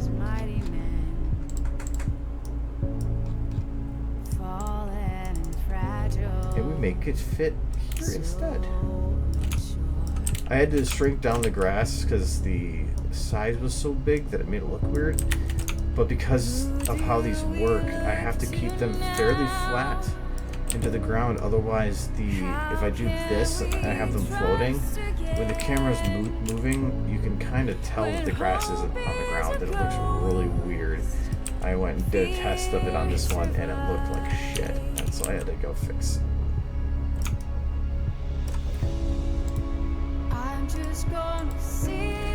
this grass model was in a foliage pack I downloaded a while ago. I have a whole bunch of different grasses that work at different levels. So like this one is a great for spamming because it's not an actual 3D model.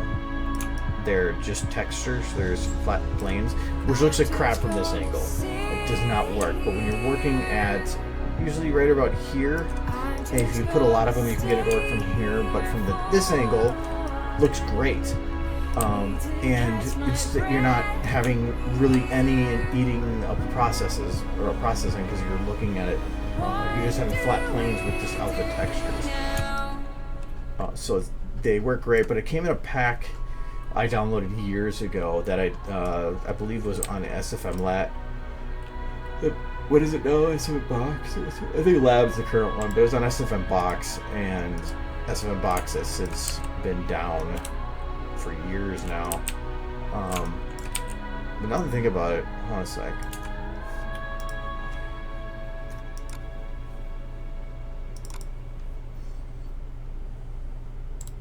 There you go.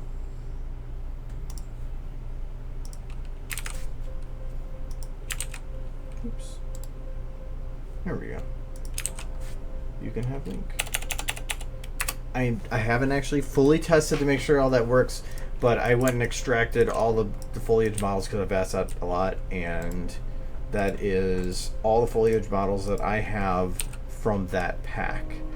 I have a lot more than that, but that's the ones that they're not detailed, but sometimes it's not about being detailed, it's about being able to fill a scene without having to just literally kill your processing. And these are great for being able to fill a scene and not kill your and actually be able to run it. I mean, like, if you think about how many grass patches are on here right now and I'm still running perfectly fine, that's saying something. And I have the lights on. If I turn the lights off, I'm running even better. I just have the lights on because the higher contrast of the ground makes it easier to see where I'm placing these. Oops. And the patches come in different sizes. I think I'm using the 512 by 512. There is a 1024 version. I think I'm using it. Yeah, I'm using it right here. The 1024 comes with little flowers. And I didn't want to cover this whole field with flowers too, so I used the smaller one that doesn't have any flowers.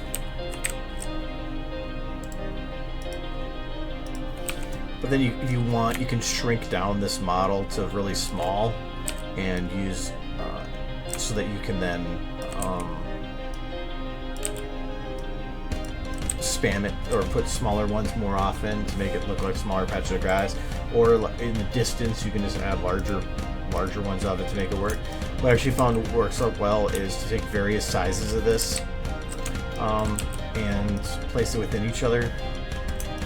Well, the other reason this doesn't work too is if you want to make grass moving, this doesn't let you do that, and that's one of the reasons that I was really kind of sad with this shot.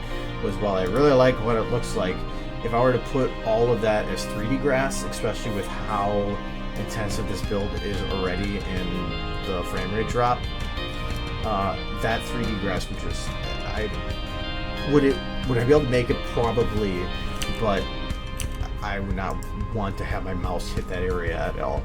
So, but it just sucks that I can't animate the grass there anymore.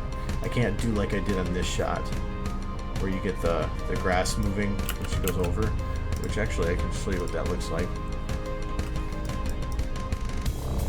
But like this everything's passing so quick, it's not gonna matter.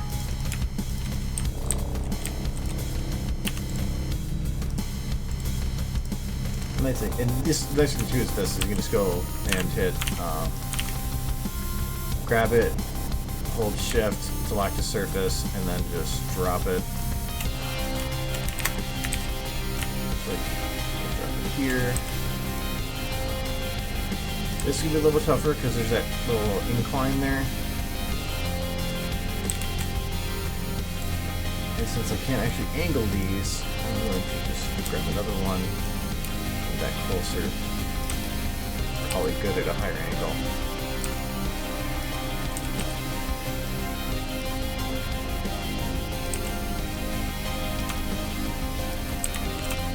But this is the patches of grass that I want to really make sure I do right. So I'm going to do that. I'm going to then paste it, and I'm going to shrink it. Rotate it a bit so it's not obvious that I did that. Drop it so it's in the surface again, or on the ground. Place that down here too. Because previous shots showed that the grass was really thick, so I want to make sure the grass stays thick.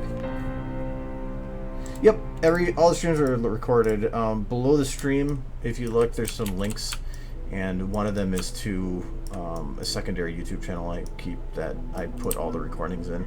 Sometimes a little slow on it, on uploading it, but even if I'm slow, Twitch does keep the recordings for the last 2 weeks on hand. I do want to do that here too, put the smaller patches.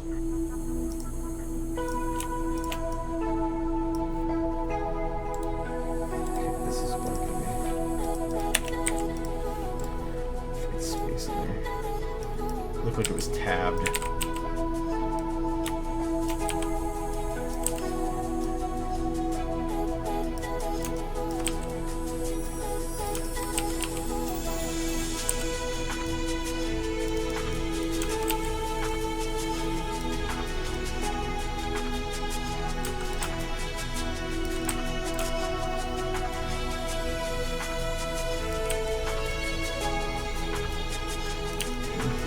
That looks like it's full of grass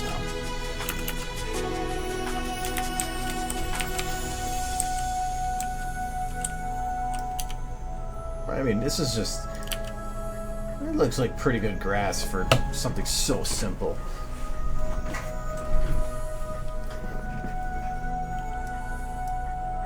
Okay, I'm going to go and grab my larger patch again. I don't want to have all of these be small.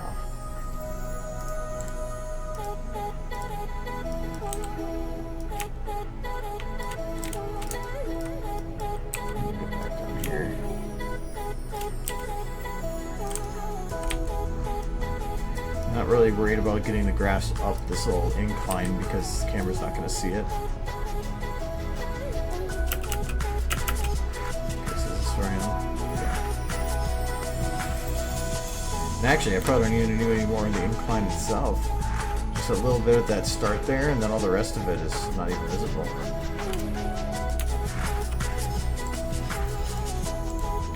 No point wasting resources.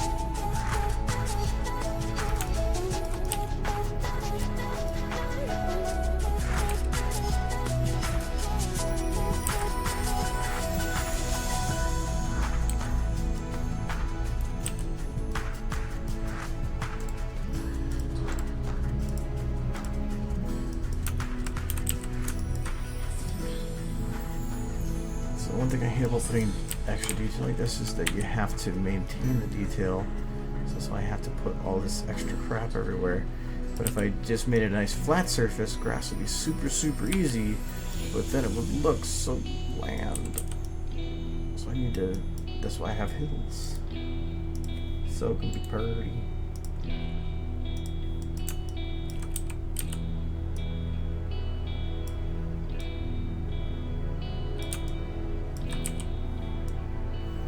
For those that don't know, though, I'm pretty sure almost everybody here is, in those links below too, there is a link to a Steam group that if you don't watch Twitter or your email or whatever when the stream starts, there should be a notification that pops up through a Steam group.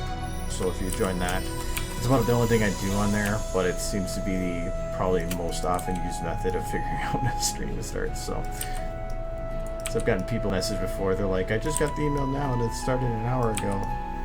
So, don't know if Twitch fixed that or not. I'm gonna go with no.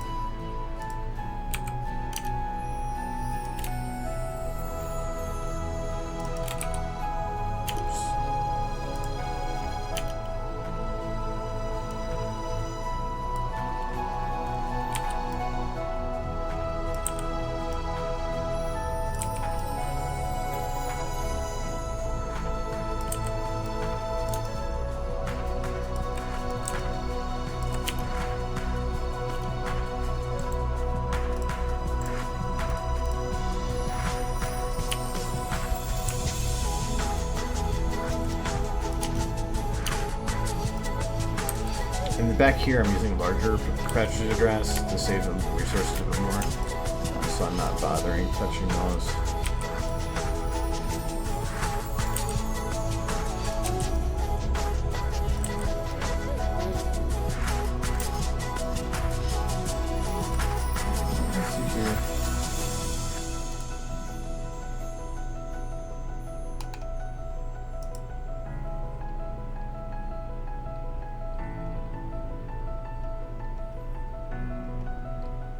I think I have some.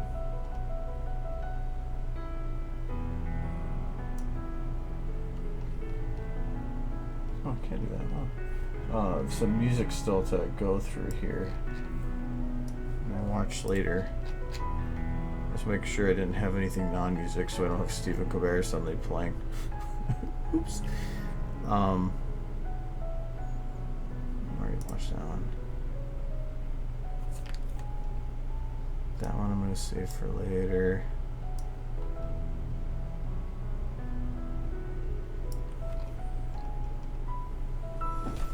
Yeah, let's do that. So normal music. I'm going to play this music again. If there's any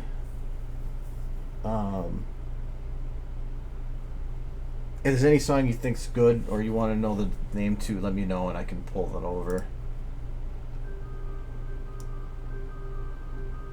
Otherwise, this is how I add music to the list: is I build up a huge watch later and then I watch them all. When I'm able to actually focus on the music, it's just not often that I'm able to. I end up listening to the same songs 5, 6, 8 times to try to remember what it is I just listened to. Last night, I think I listened to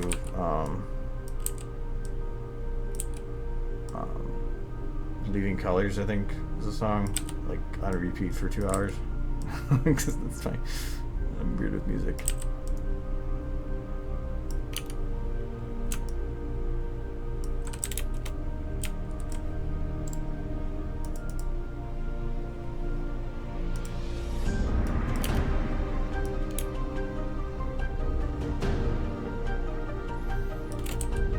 I'm liking this one so far. I kind of like these simple ones at times.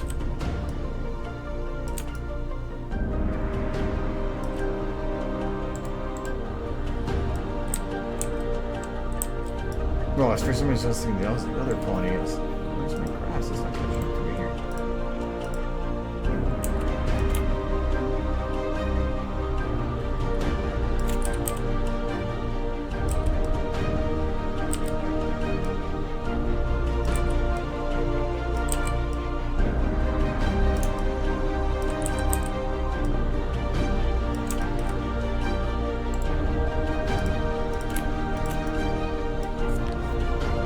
Wait a second, I won't. That's too late. I still got at least another hour. And I also got tomorrow. And the day, oh, not the day after. Wednesday's my break day. But I've got free weekends the next couple weekends, so I'm gonna probably get a lot done there. I did an estimate though that in terms of this video I have approximately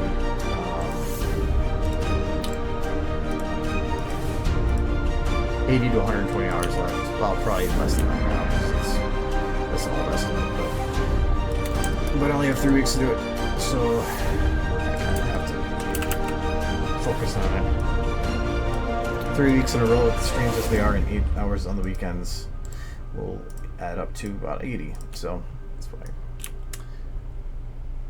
gotta get it in. Okay, where's this one? Right there. That one was pretty good, but it was just too slow to build up. I felt like it was just the same thing, just getting at slightly larger volume.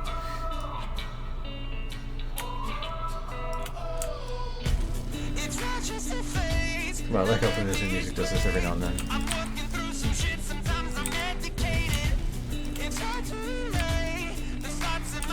It's like they're doing the Imagine Dragons.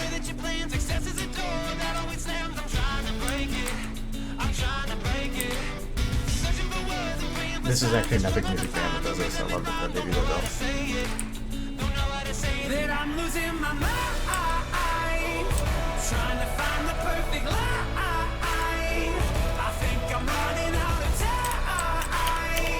I need a miracle, a miracle. Yeah, I'm losing my mind. Counting seconds passing by. There's a light here that's hitting on this side, but not on this side. That's why there's a third. But I'll get to fixing that later. It's not just a show. I need you to know. I'm trying to keep it real. Sometimes it's complicated. Sounds so much like Imagine Dragons, though. It's killing my soul. It's hard to be yourself when all you feel is jaded. Shit never goes the way that you plan. Success is a door that always slams. I'm trying to break it. I'm trying to break it. Searching for words and praying for signs. I struggle to find the rhythm and rhyme. Don't know how to say it. Don't know how to say that I'm losing my mind. So this is where it starts getting tough. That hill sucks.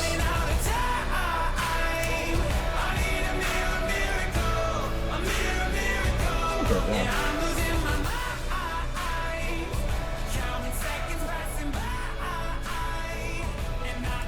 That was better. Talking music is harder to go over.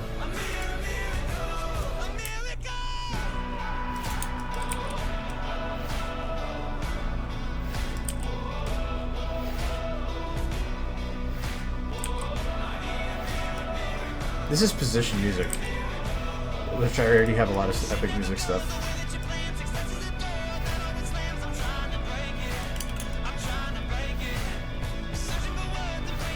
There's some floating grass back there, but it should be fine. There's the anthem as a background too.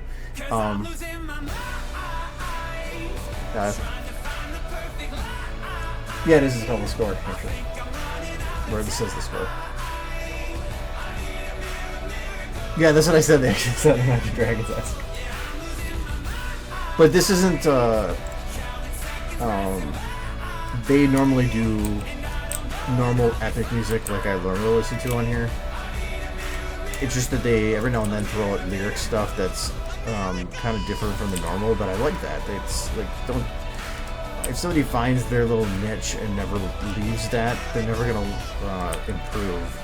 So I like that they constantly are jumping around and making some more unique stuff. So, compared to what they normally do, anyway.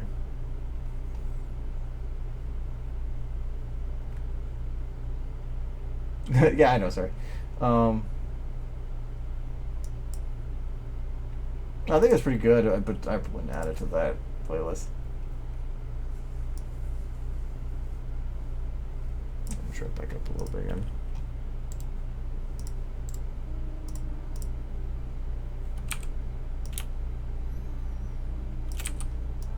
These hills are hard because I'm dealing with this flat texture, so I have to kind of like, and leading up to it's easy. I can just kind of hide it and like under the ground if I so wish, but it gets really hard towards the top of it. But actually, I don't even know.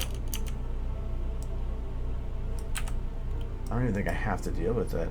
No, I'm gonna keep that one there, but thankfully I don't have to go any further.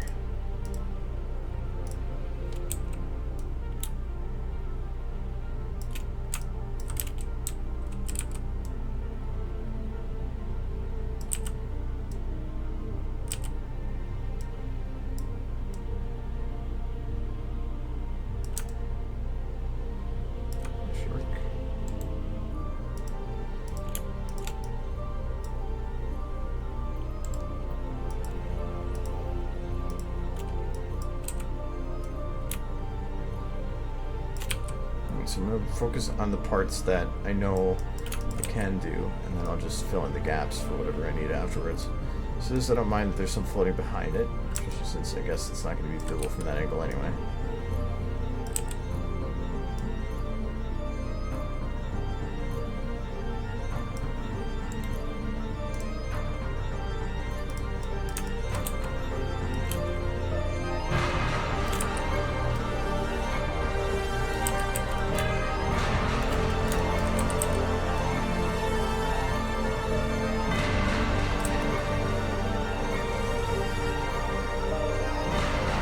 this is going to lead to this floating.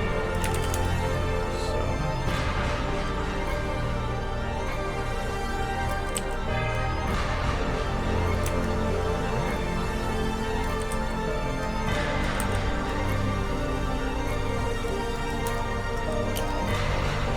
And even then, I think it's all blended in fine there. I think it'll be good.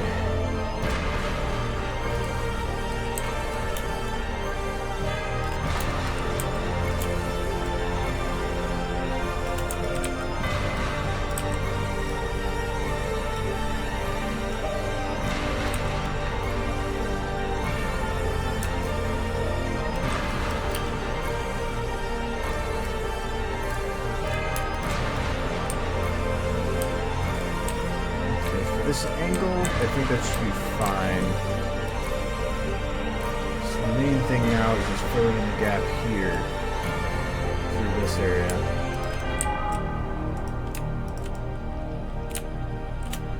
So I think I'm going to try to figure out what's causing the light to be weird on these, just so I'm not having an issue with that model and putting work into it that's not going to be needed.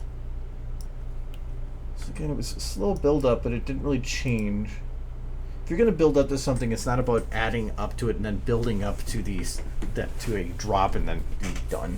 This seems weird. It's actually one of the reasons I like Phil Lober. Phil Lober is really good with making a build up to something and then just completely changing it.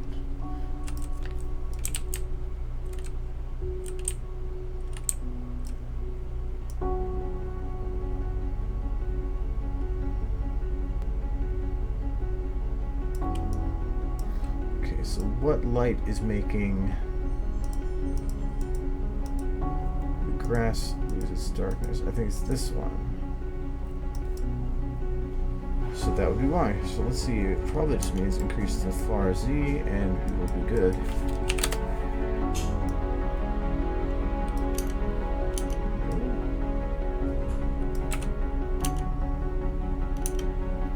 It did help me balance out a little bit though, so I won't complain.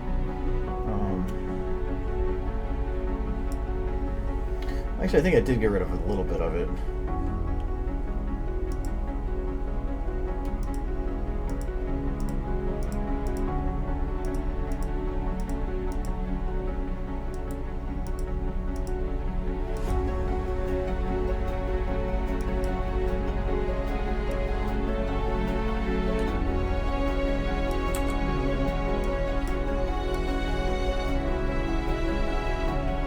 Only hitting the ponies?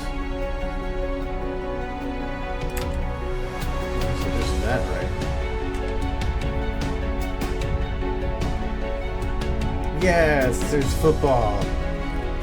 Hindsight, yay.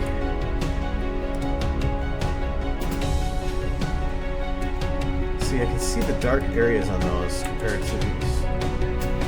Which definitely shows that that is part of it. Place another one.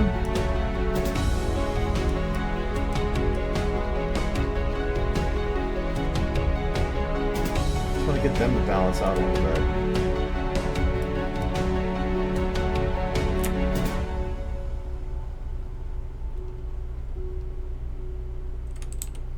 That's not working.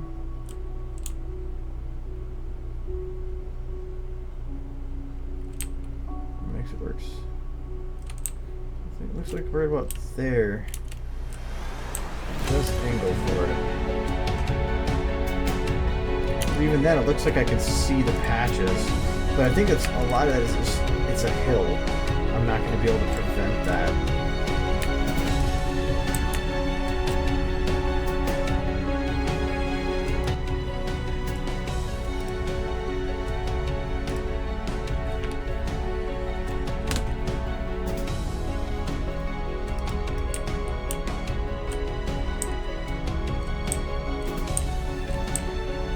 What might actually help too is some of these large patches. See if I can find them. I don't think they're sitting fully. But that one looks fine. Yeah, I was as bad, but nah.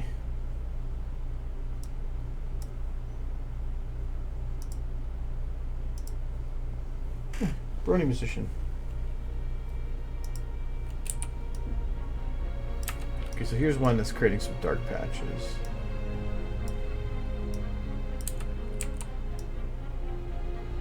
If I just turn it.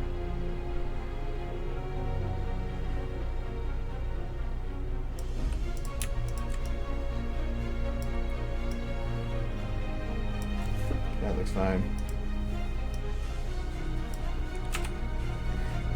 That kind of looks okay. Looking at 34.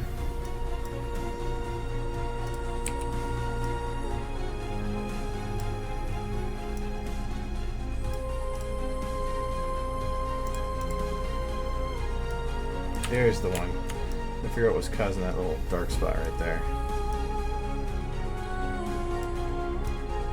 I think it's just churning it so that everything's on level with the surface. It's dark because it's the bottom of it's poking way up.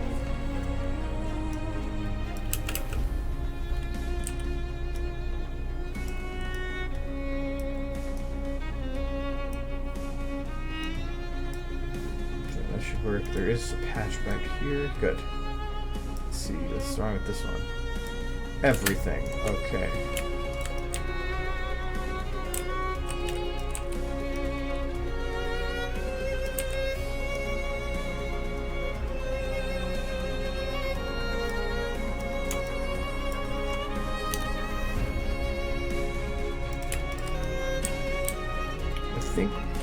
I'm gonna try this, see if it works. It's gonna be messy.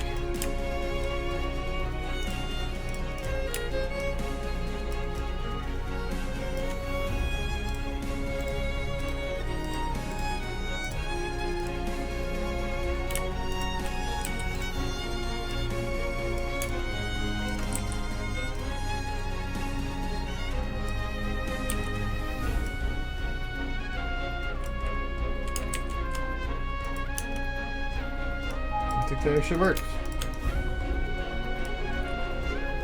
Increase the grass count. Shwink. Can't turn it too much because otherwise it'll destroy itself, but that actually did work. So I'm gonna do the same to this side too. See, I like this one.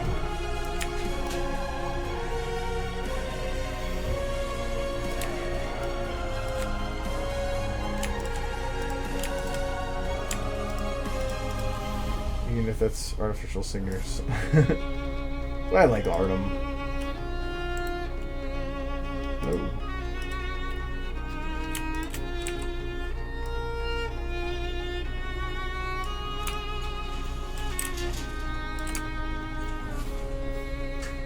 See, that's just a super easy way to just make all the grass just pop.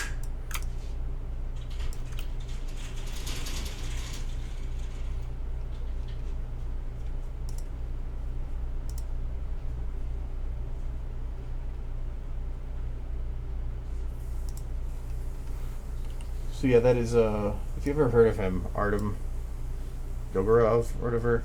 I think he's kind of stepped away a little bit from the Brody thing. But a lot of his older stuff, unless he changed the pictures, were pony. And he's got some really good ones. Catching Fireflies is one of my favorites. Actually, you can see the ones that are on my list. So, I suggest if you want to support both a Brony musician and a good artist. Artem's pretty good. Tab back down here. Yeah, there's not much of his stuff I've heard that I didn't like. How I do this shot? This shot was like, I moved the camera. I don't know I don't know how else I would do it. Right now I'm just trying to fill the ground here.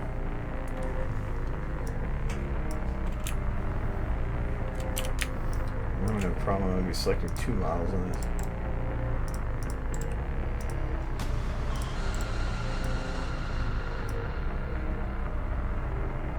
Oh, I thought that this was sounded familiar. Who can guess the song?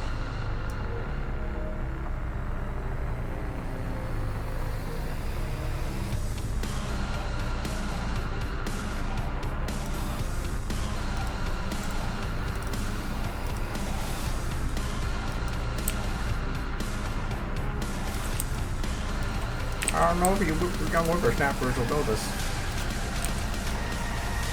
I think I played this one before too. These might be some repeats from because I never played them off the list. It's fine. Nostalgia.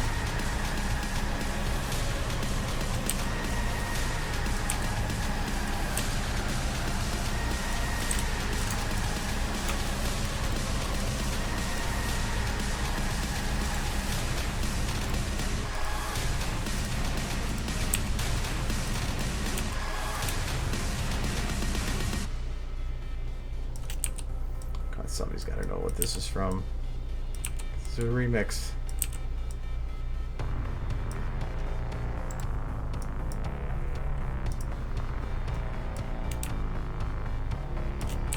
It's a classic 90s? Is it 90s?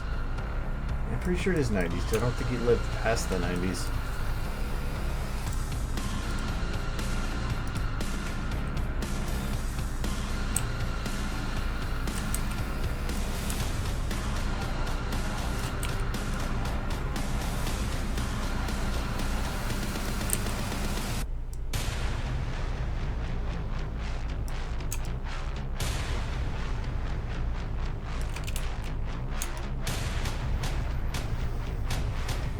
Ground and matching up.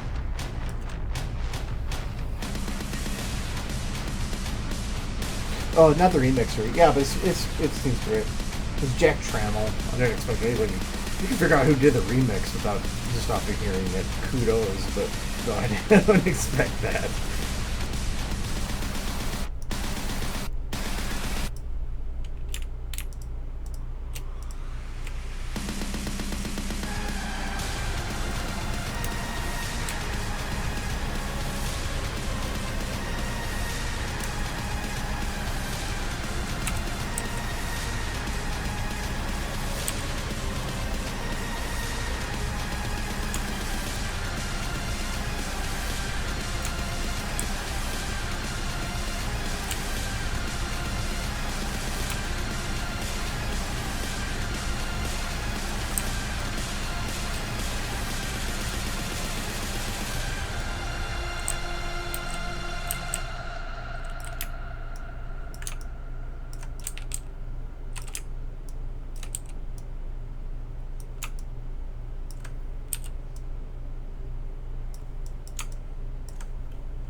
Some of these I think I might have listened to. I just don't think it ever cleared them from my list, but that's fine.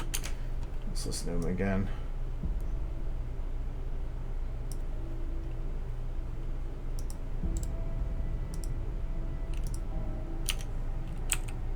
He's starting to get a little backed up. That's fine for right now.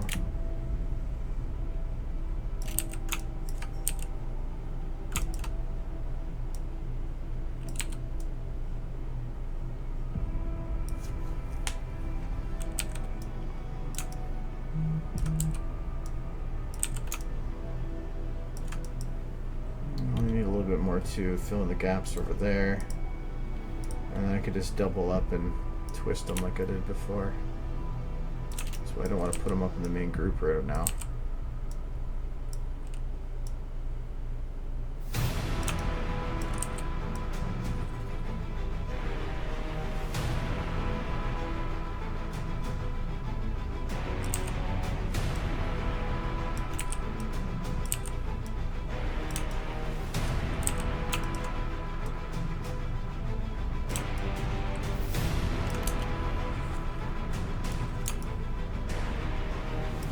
One more.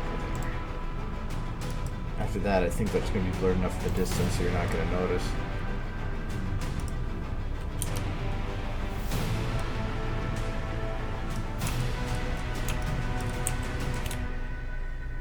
Main thing is I don't want to have just a flat edge across the top. I want to kind of create a little bit of a rough grass line over the hilltop.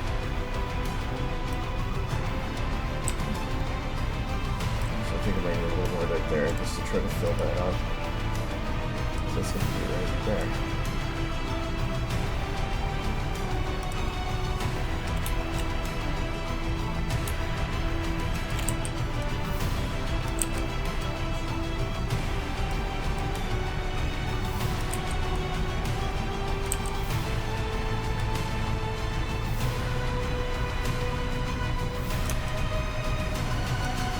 Careful because that little grass bit's floating.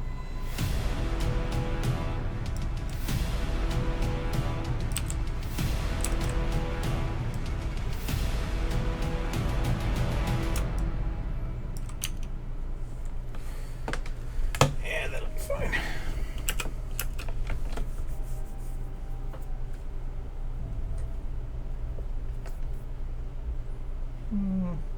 Not bad.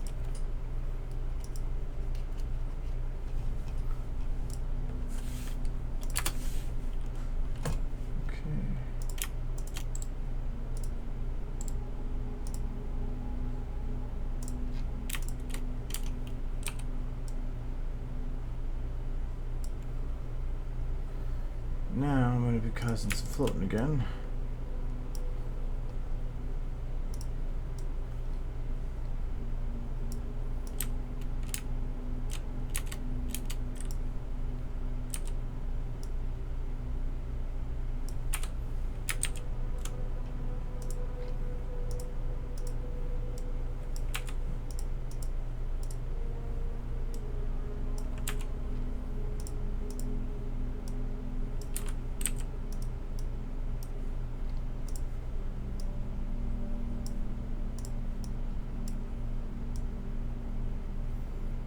Even though the floating ones are not really noticeable, so let's leave them as is.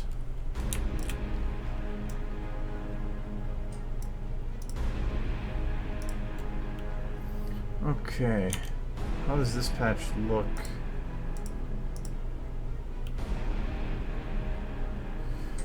Like dirt.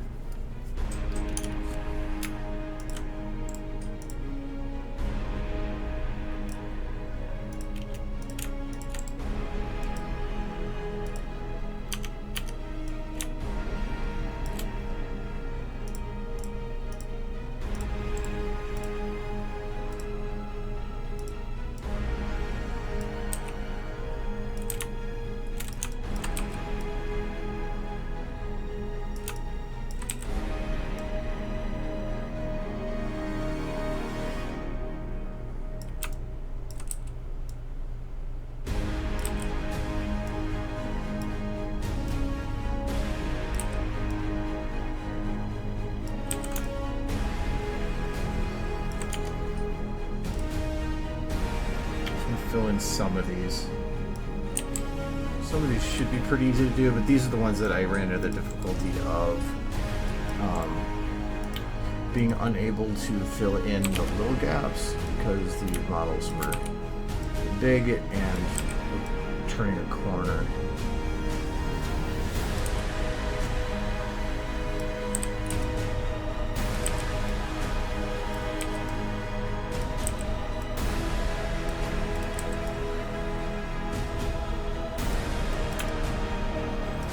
And so I do this a little bit because I just want to see, like, is there any floating grass that I can see floating?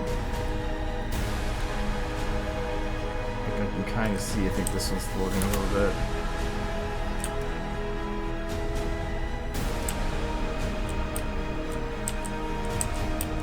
No, it's not. Oh, it's floating. Oh wait, no, it's that one. That one's floating.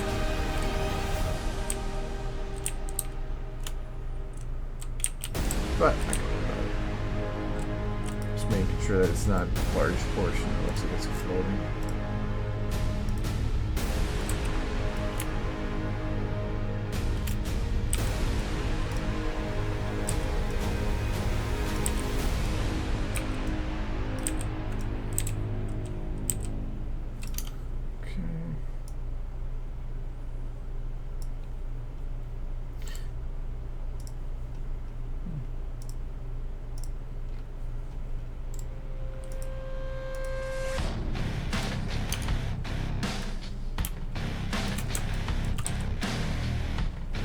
Also, I want to add some extra lighting to these shots, and if I add extra lighting, it's going to make some of these patches where there's not much grass just super stand out.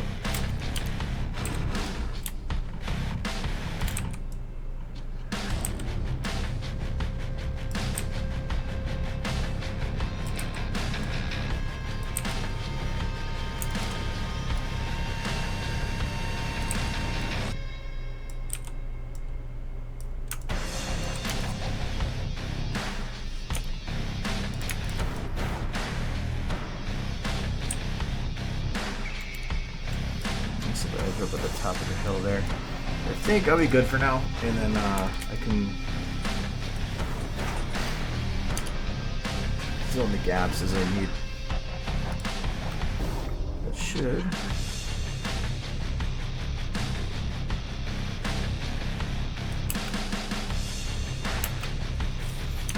Yes. Now I have to light the stuff, and for some reason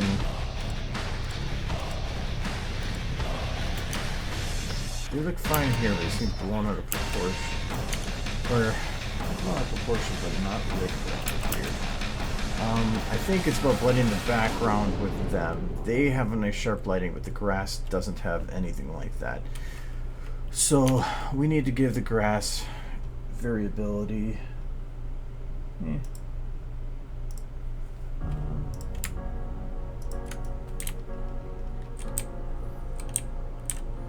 Let's see if we can do that with Gobo light.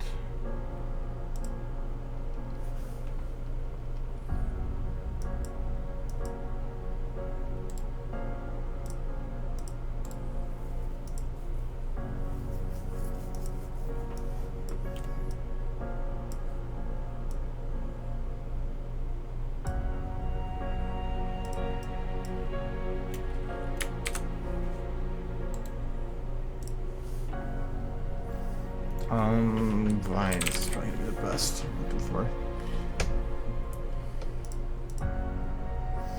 Vines or splotches, or I need it to be high contrast, so clouds probably wouldn't work because that's usually not high contrast. Or just Gobo might work too.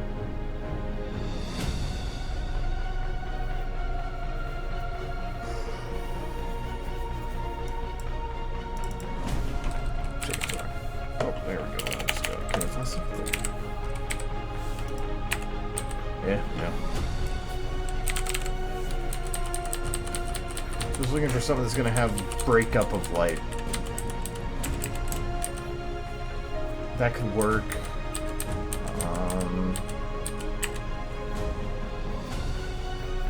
That actually might work. Do that.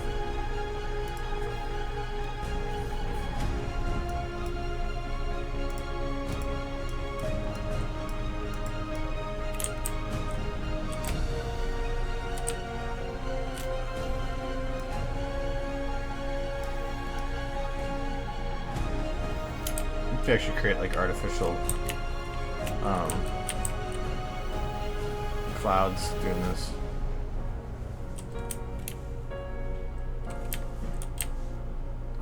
The purpose is because this will create artificial breakups in the lighting. So the only problem is that they will be running in and out of it. So this way you have to still maintain your normal lights. But I'm what if I turn these pretty far up?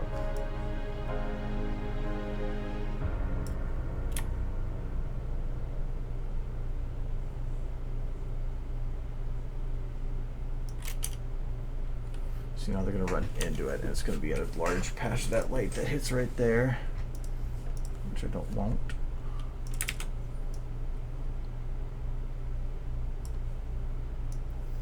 I think what I could do is turn this down, turn the other main light down. I can light the ponies individually, I'm not worried about that. Lighting the grass is the harder part. Yeah. Hey, another Artem.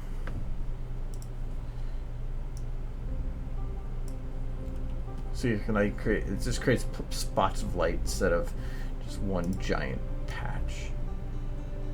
So we'll do it like that. I wonder if I should spread this out a little bit.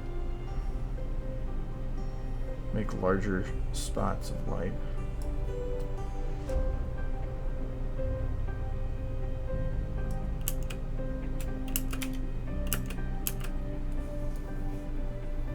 So make sure that this one, where they come into the main shot, is what looks or is balanced the most.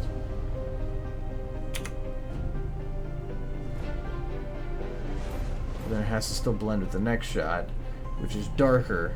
So might have to dumb down the light a little bit here. So I like how the next shot is. So I don't want to modify or have to modify a lot to make that work. I'm taking that down and bring this down.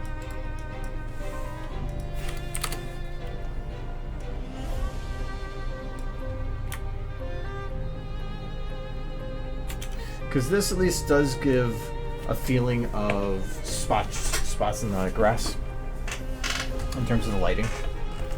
And actually this, I could do the same thing of have it like have the light kind of shift over it like I have here, so that it feels like there's clouds. I can even do that in the distance too.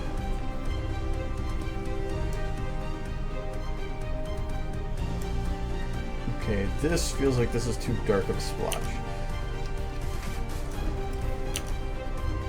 Right there.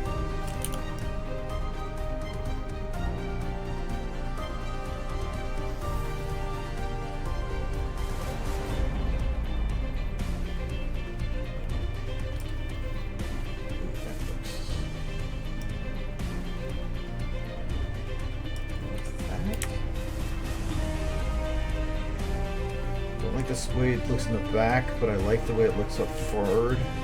So I'm going to copy this.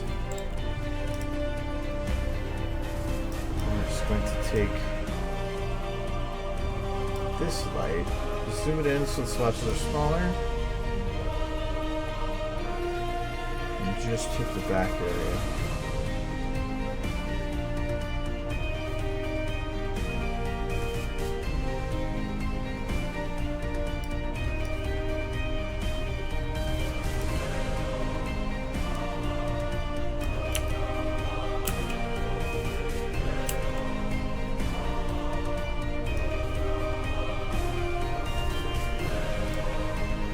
Oh yeah, I was going to show you on this. This is the sped up camera. I feel like it whips it whips at the right times, but I need to get this to, I think I still need to get there a little quicker. I've gotta be stronger. So this is the way this bit looked back in final.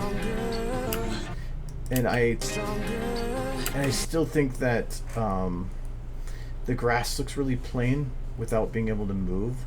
But if I go and utilize like it did on here, like I'm doing with this, and take one of these, paste it here.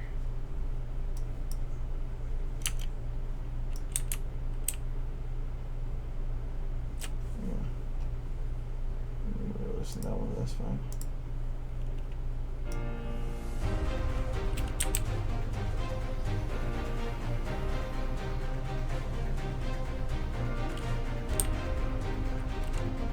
Slow down, what am I doing?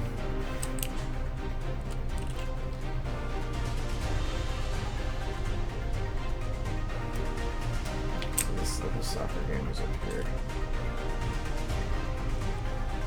So I don't want small patches, I want large patches of light.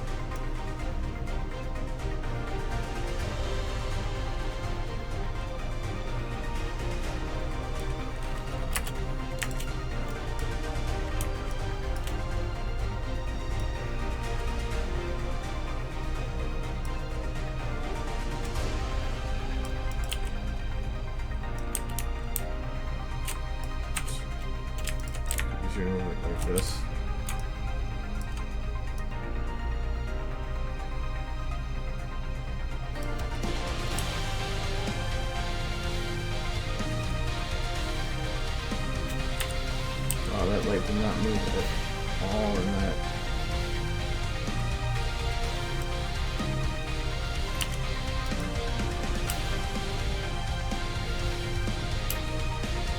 See, this light is really bright, so when it hits anybody, it's going to blow them out in terms of brightness. Let me turn off all the other lights to see what it's doing here.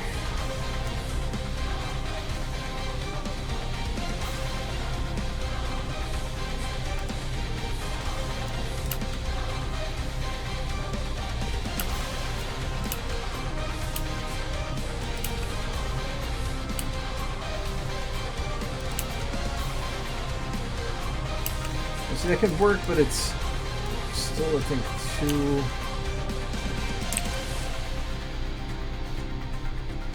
I need to make these larger splots. Splots, is that even a word?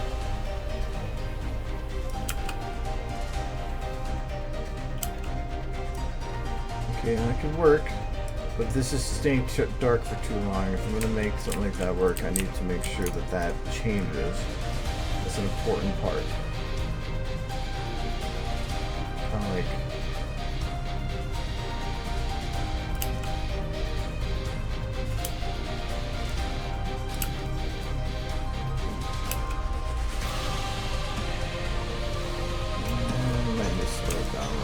I might have to test render this and see how it looks, because I've never done this before, so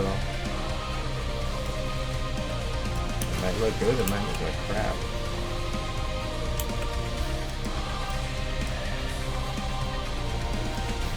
Actually, I wonder if I'm going to take copy, paste, and I'm going to take the brightness of each of these down by half. And I'm going to take one of these. Actually, not. This makes it easy.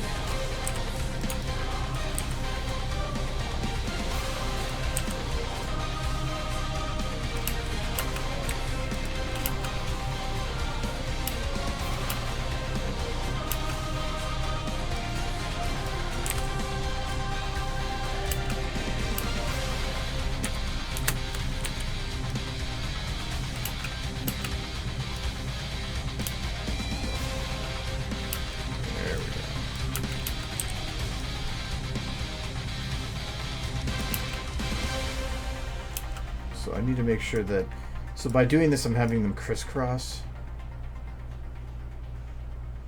So I need to find a splotch that crisscrosses at the front.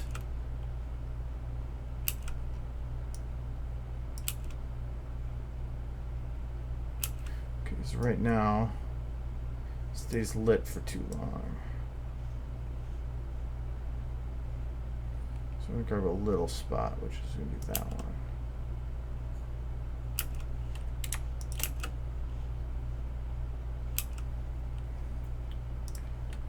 So that's probably going to blow some of the lighting out of proportion a little bit.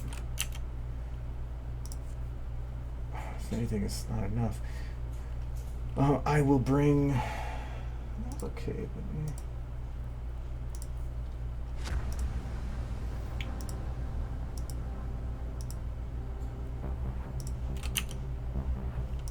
Bring the main light down a little bit.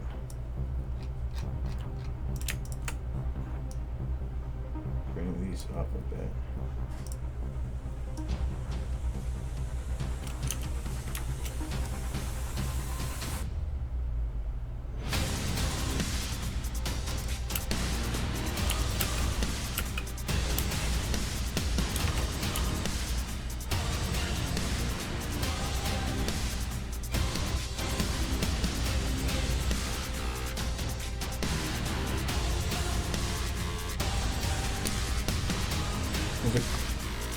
The only difficulty with doing that, is that I would want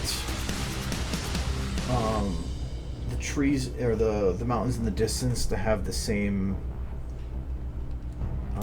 same done with them, but I can't actually light those trees.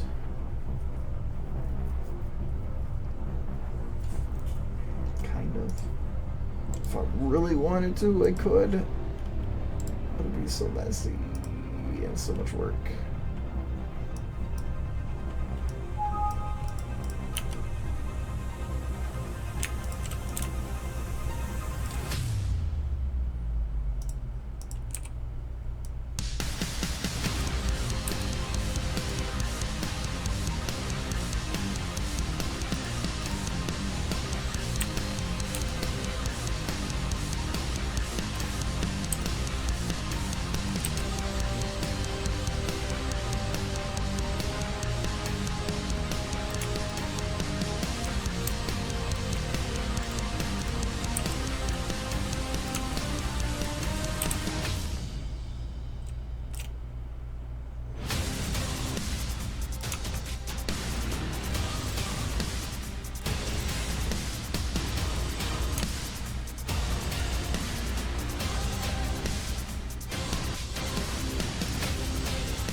Wow, they actually make clouds look kind of better too.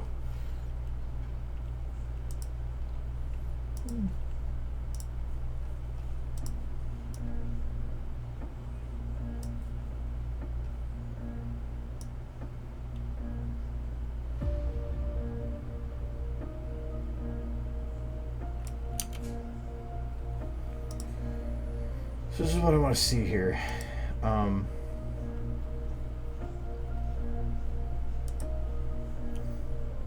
For one, it's still light in the clouds. I don't want that.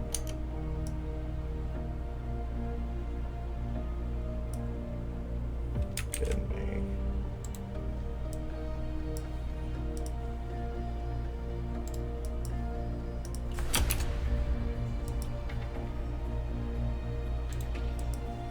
That's not enough. There we go.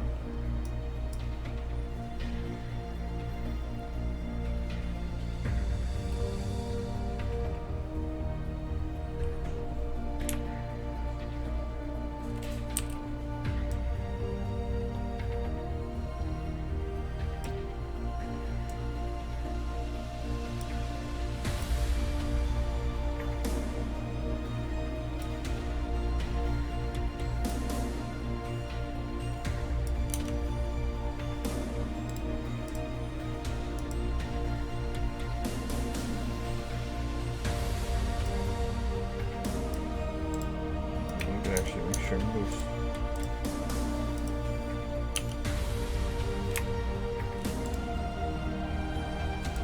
Here's lights.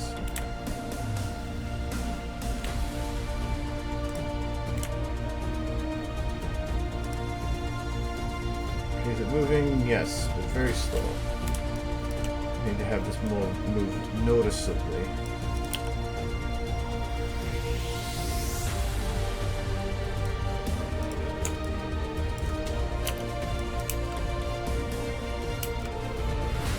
Not quite that much.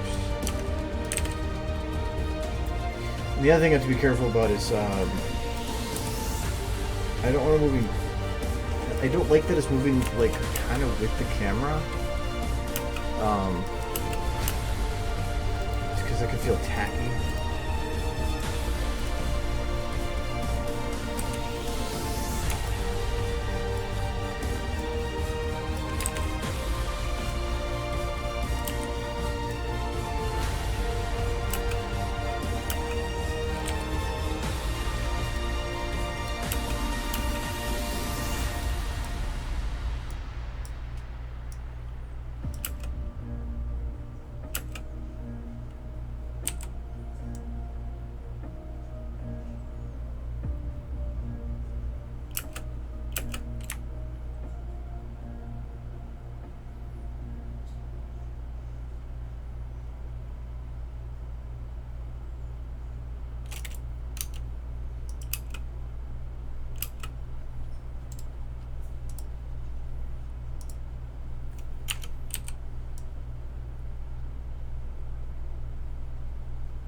Yeah, because normally, like, if the light was going across the sky like this, you expect the trees to be hit with the light, but I can't really do that.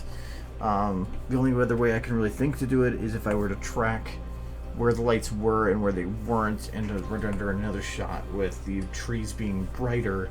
I could technically, like, kind of track it, but I think that would just be really annoying. So I think I might leave it like that. But I want to make sure this isn't going to be too bright back there. And it is a little bit. Let me see if I decrease the lighting on that.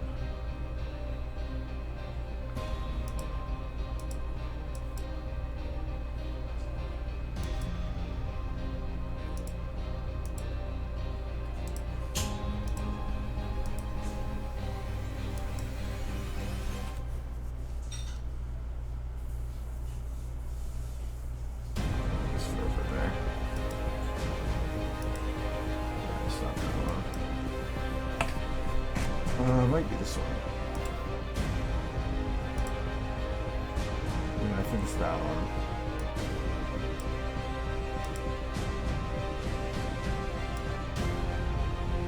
Yeah.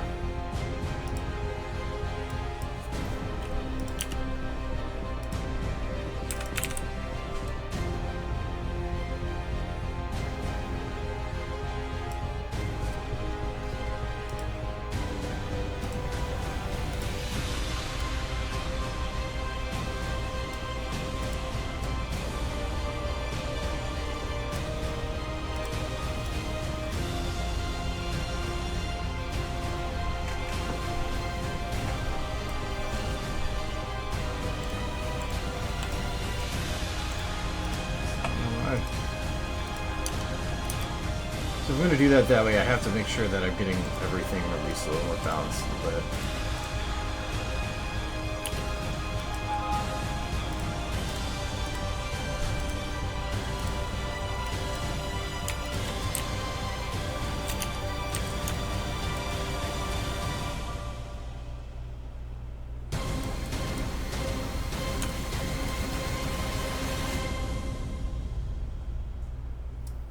I think that's actually up here.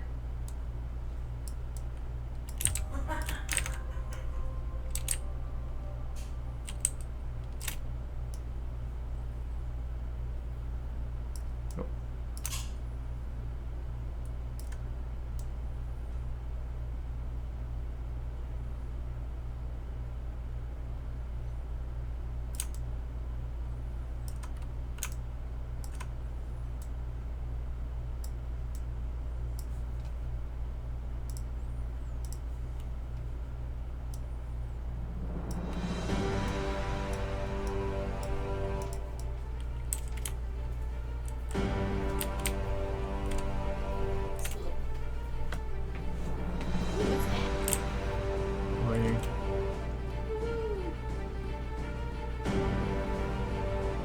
Oh, there's actual trees on the ground, that's why it's... I don't think it's going to matter much.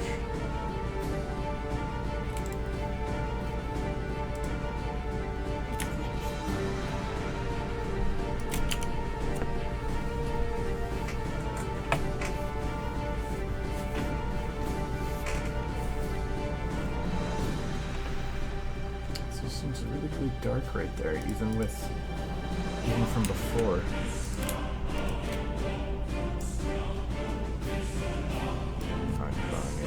So what is there that is not allowing it to be very bright?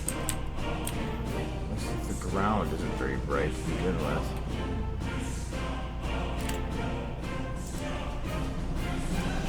So it looks like there's a really crap load of trees there.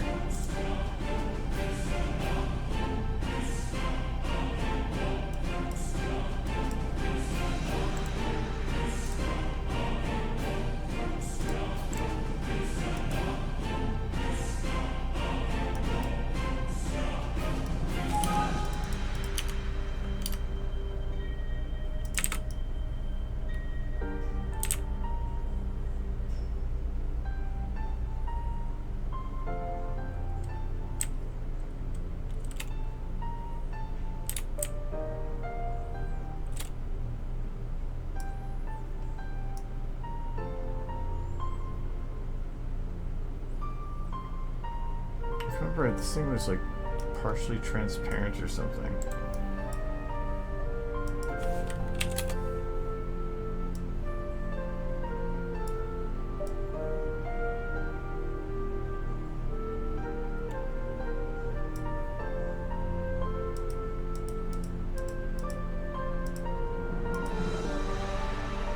Oh yeah, I darkened it because it was too dark at one point.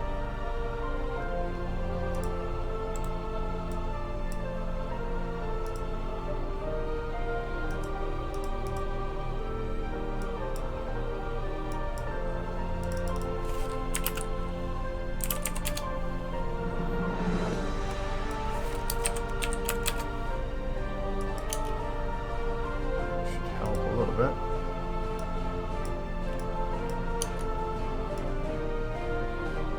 Show.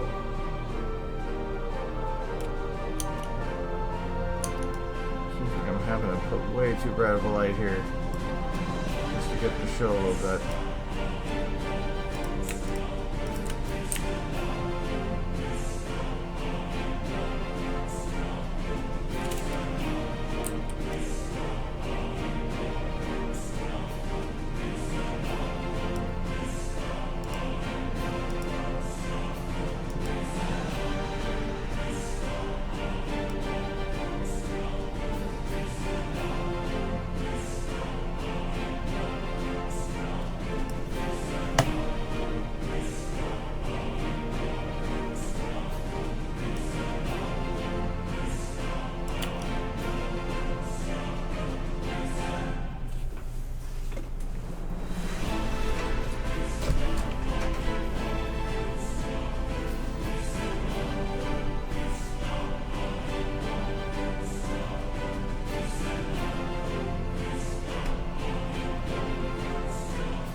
Okay, so these all like before too. Just now the light moves a little bit. But without being able to light the trees, but I'm not putting that many models down.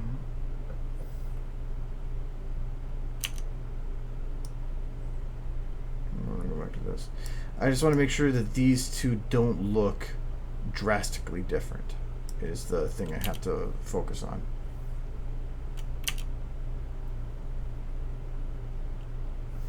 But definitely going to need more lighting on her.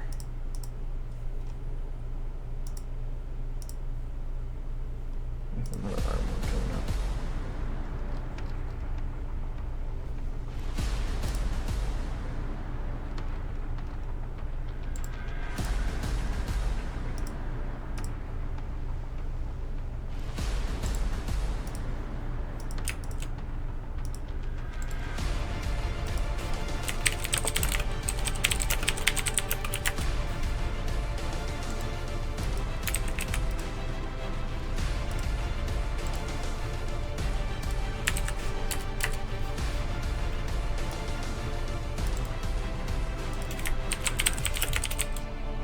Cherry Main's main.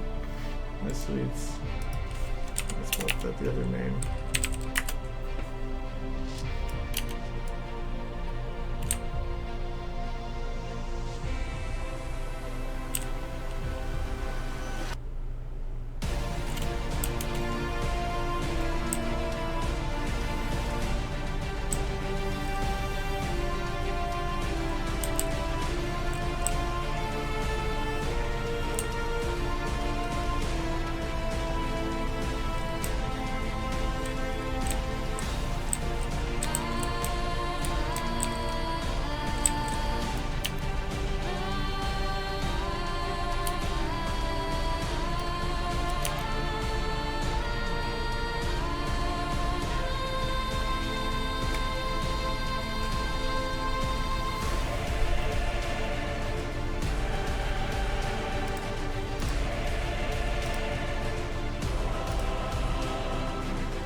So back here, she doesn't.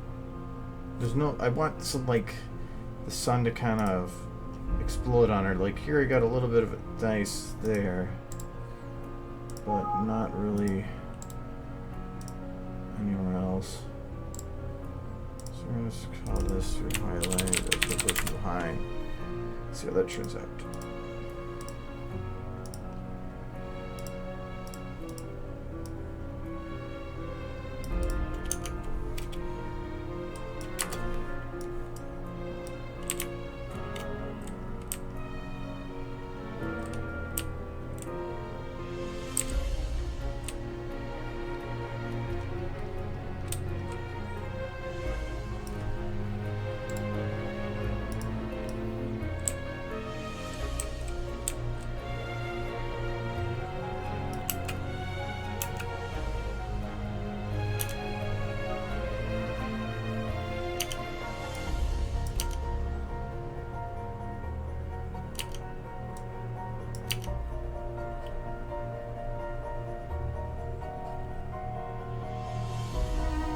Okay, that'll work.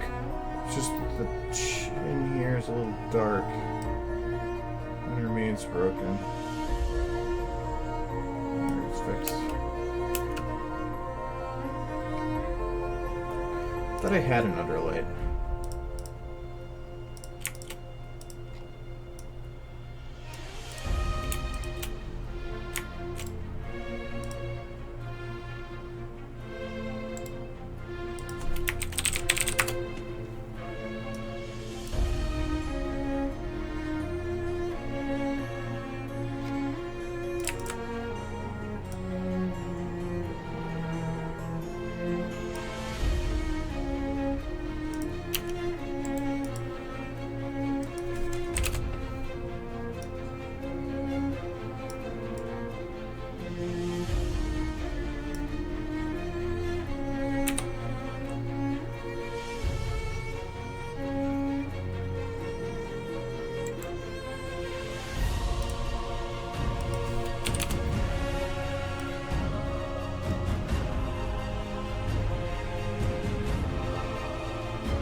See, I kind of like the harsher shadows on him, but I think it's because I don't have him lit yet.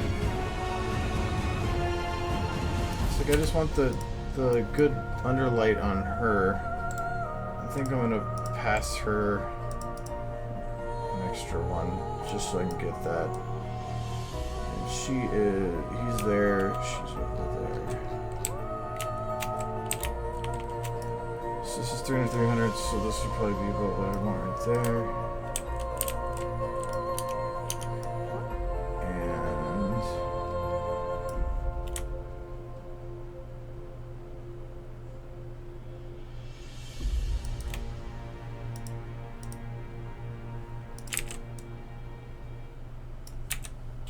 okay, so it's pretty good for the whole distance.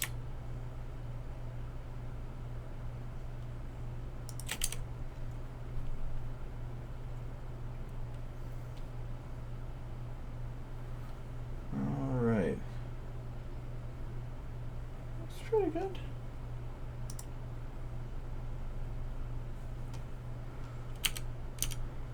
Oopsie. Alright, so that's, I do like the way that she's getting lit here. I'm gonna definitely have to put some extra light on him and probably play with the lighting a little bit, maybe on the around her, but actually I might need to move that rim further around or light her a little differently in this at this point. But I think my thing right now is I'm going to have to do a test render just to make sure to see what things I need to fix, because I know there's some lighting issues back here and potentially all over. But until I actually render it and see how it looks with the motion blur, because like here she's blurred out, but it's because she's going through a motion, it clears up here. So that's the parts I need to make sure it looks fine. So I'll have to putz with that. But for now it's 9 o'clock, so I'm gonna be no, actually with that. Now I gotta darken the house because the house is too bright. Whatever. I'm gonna go for now. I might work on it more a little later, but I'll do it on my own time. So, alright, like I said though, I will be streaming tomorrow too. So, yay. Yeah. Probably work on that more. Try to get them a little bit of life. My goal is to try to have that scene completely done by probably Thursday, because then I need to get the other part, the one other scene in there done and renderable, and then so I can start moving on to some of the others. I don't care. Yeah, because then I want to have next couple weeks to just finish up the intense shots. So, alright, but I'll be back tomorrow to stream some more and do stuff. So, yep, I'll see you guys later. Oh, yeah. Meow, meow. Meow, meow. Alright. Alright, bye-bye.